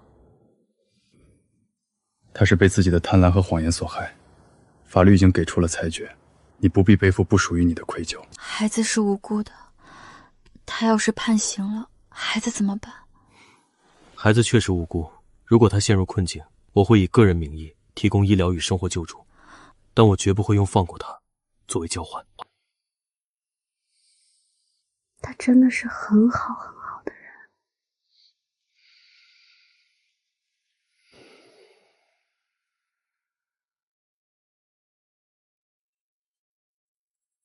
沈曼妮的资产已全部冻结，她的副手也已全部倒戈。意料之中，下班前补全证据链，否则不谈交易。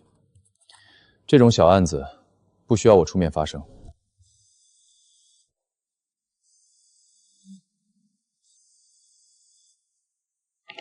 喂，你好，请问是季徐礼律师吗？是我，你是哪位？我是沈曼妮的妈妈。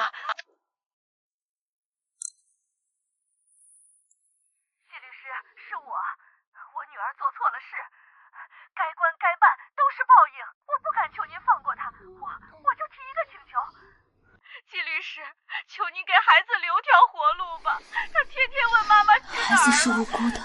媒体报道是舆论自发，我不能完全控制。我和太太都不会主动向媒体提供任何与孩子有关的信息。季律师，谢谢您，我给您磕头了。你女儿涉嫌诈骗的证据已经闭环，如果主动退赃退费，可以争取量刑酌情考虑。这是她目前唯一的减刑机会。谢谢你，你是个好人。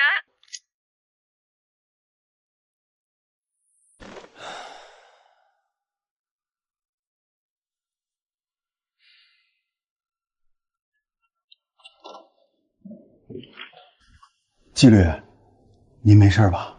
没什么。联系沈曼妮的辩护律师。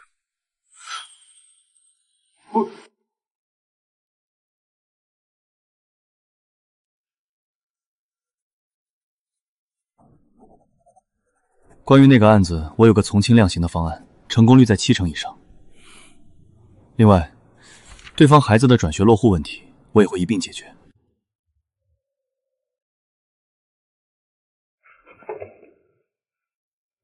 季雨林，你疯了吗？沈曼妮她明明涉嫌商业欺诈、转移资产，你居然要保她！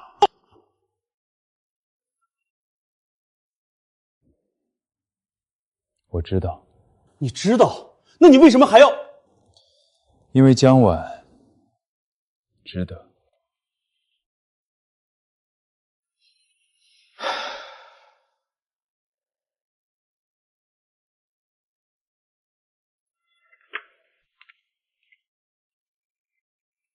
这家伙永远一副生人勿近的样子。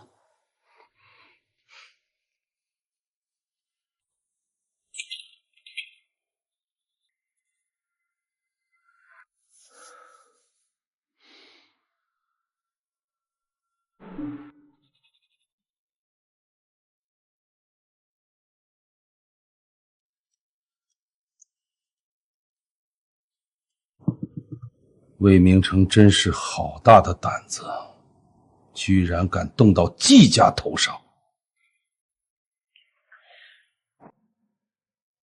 哼！发声明，终止全部合作，1分违约金都不给。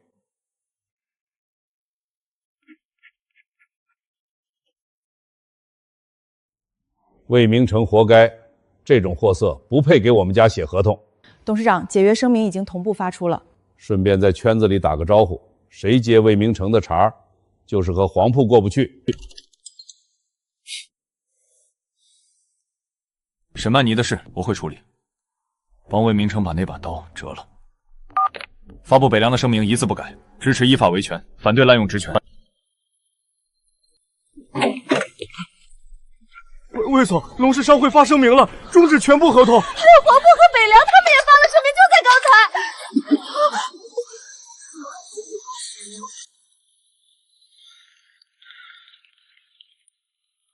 全海城大佬都联手了，季徐礼要我的命。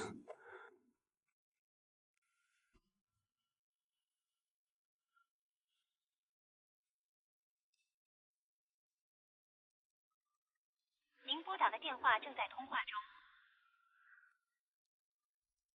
您拨打的电话已关机。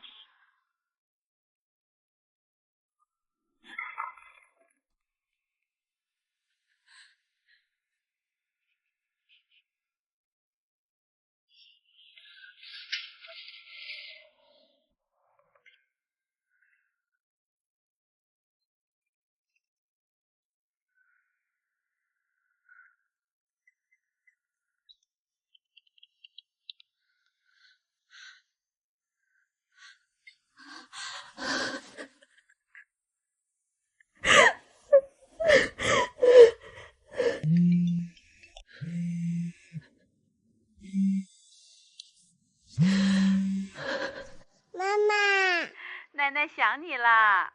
宝贝，妈妈也想你。今天有没有乖乖听话呀？楠楠，你脸色咋这么差？别太拼命了，钱够用就行。知道了，妈。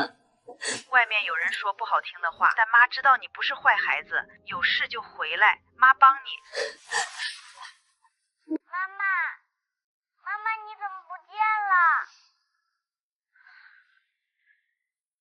先挂了，过几天打回去。哎，你自己照顾好自己啊。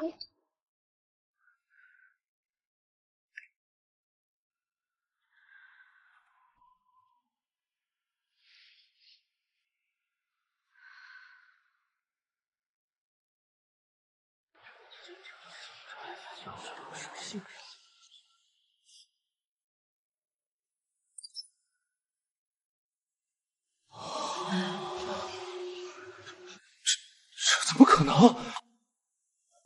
唏嘘，这是顾老亲传手笔，连官播都转发了，彻底查无此人。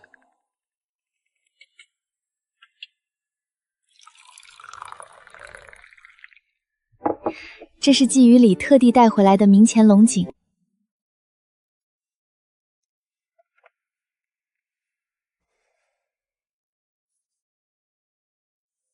你也看到朋友圈那张照片了，全法律圈都在传您画的乌龟呢。哼，这也叫入木三分，连构图都没弄明白。可是爷爷，大家都在夸画的入木三分，把那个人的处境形容的绝了。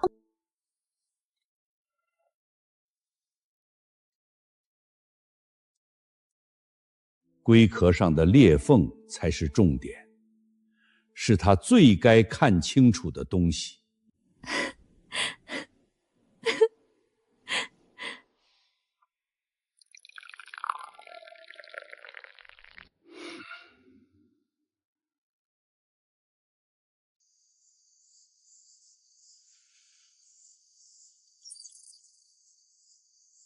目前网上的转发量已经超过了10万，相关话题的阅读量也在持续上升。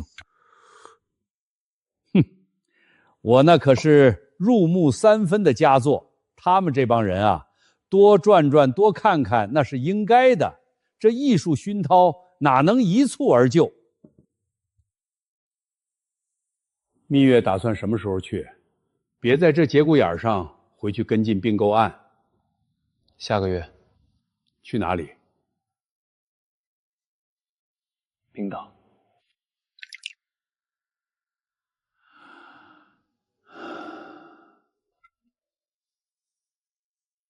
冰岛啊！30年前啊，我和你生去冰刀度蜜月。那时候冰刀荒凉得很，没几个中国人。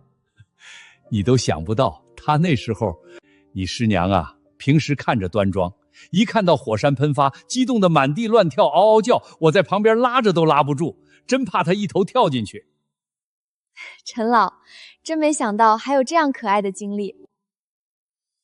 我这一辈子记了几万条法律条文，唯独那趟冰岛的阳光，到现在都觉得烤得手背疼。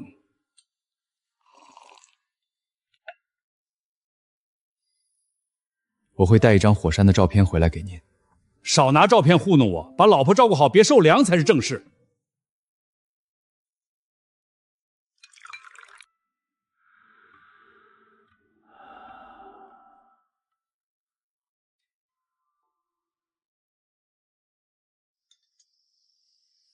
陈爷爷，您和奶奶的感情真像初恋似的，好让人羡慕呀。初恋，那都是多少年前的事儿了。现在啊，就是个老麻烦精。第一条，吃饭挑食，只吃菜不吃肉。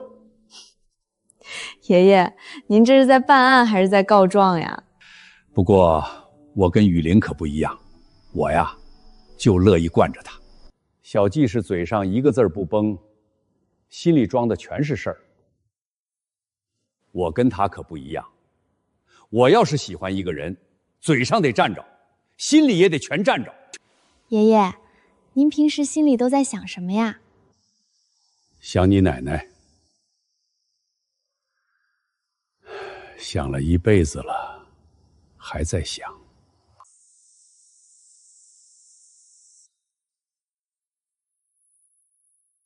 我去续点热水。爷爷，他是不是害羞了？你这小子还是这么脸皮薄，连杯茶都要跟师傅抢。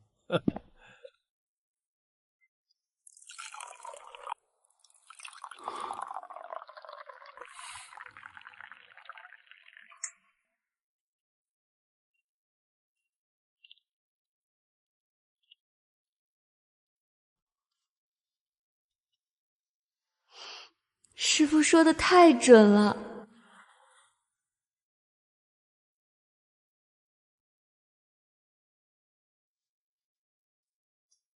怎么，被我吓着了？还是说心里藏着什么火烧屁股的事儿呢？老师，您在说什么呀？我怎么听不懂？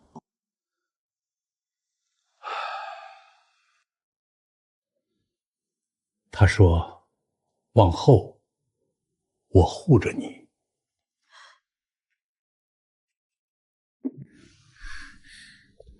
我教过很多学生，他们有的成了院士，有的成了富商，只有他一个人跟我说，他想的是怎么让老婆不再担心。季雨里连退路都铺好了，所以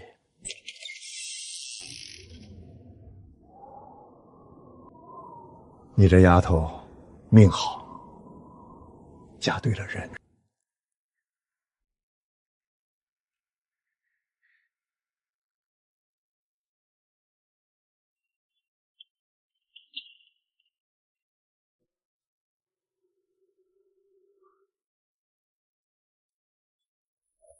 怎么了？师傅说了什么？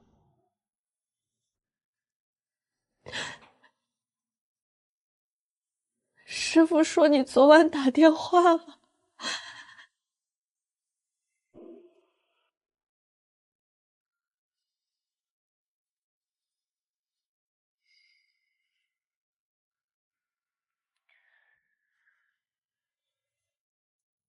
只是讨论了一下案子。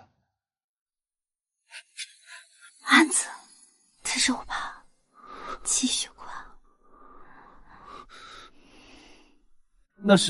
那不过是对风险评估。嘉婉，陈述事实是法律人的基本素养，并不是你以为的那种话。什么事实？你到底爱不爱我？季律师，你现在是不是在心里起草一份长达万的告白书？陈述完毕。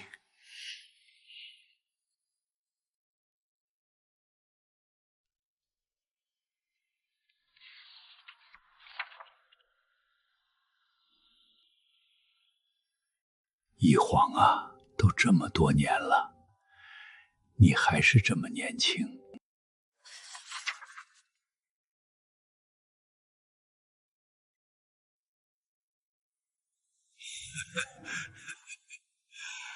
快看，这就是地球的脉搏。你慢点儿，风大。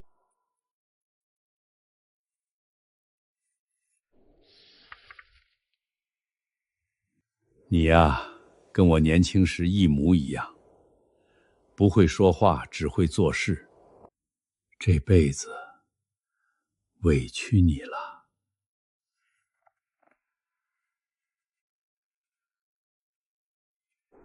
今天啊，我跟江婉说起冰刀了。徒弟嘛，就是自家的孩子，受了委屈，爹妈总得出面撑着。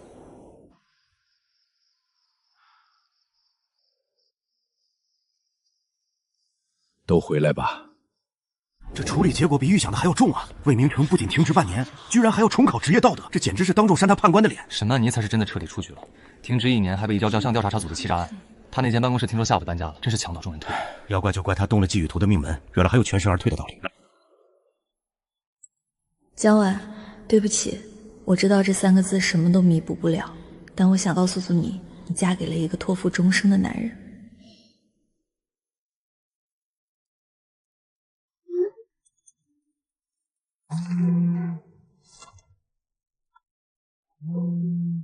还是那个季大律师，连承认爱我都要用这种法学严谨的口吻。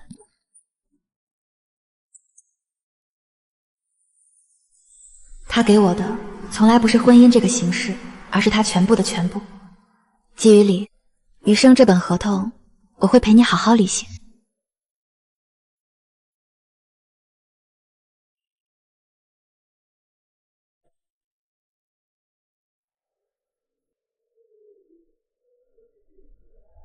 冷吗？季雨里，这里真的好震撼啊！我们接下来去哪里呀？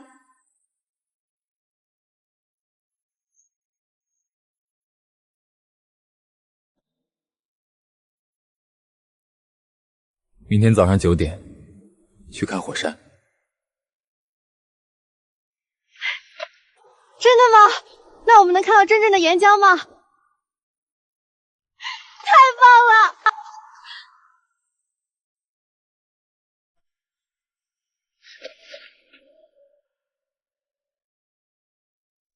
你说的那个酒店，是不是顶级套房？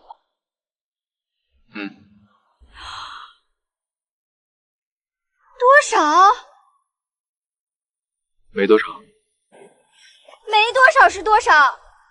你今天必须说清楚。1200万欧元。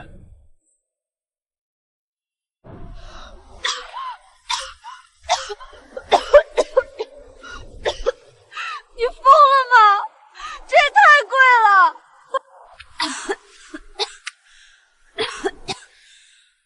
出来一趟不容易，蜜月旅行，值得。值得什么呀？这钱留着咱们过日子不好吗？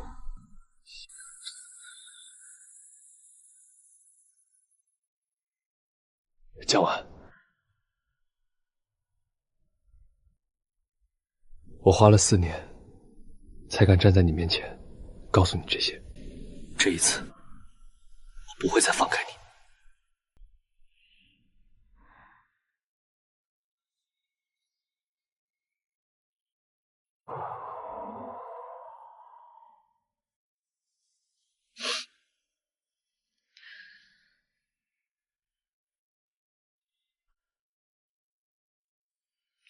还好，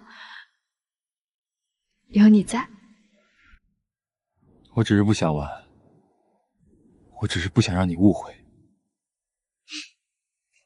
季许礼，你怎么这么可爱啊？好啦，我知道了，我们快走。喂，走快点呀！前面左转是餐厅，预定了靠窗的位置。哟，季老师什么时候这么贴心啦？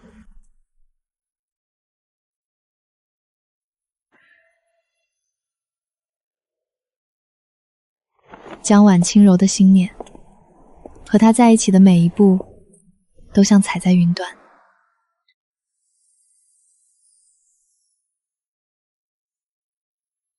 你这个骑士怎么和故事里的不太一样呀？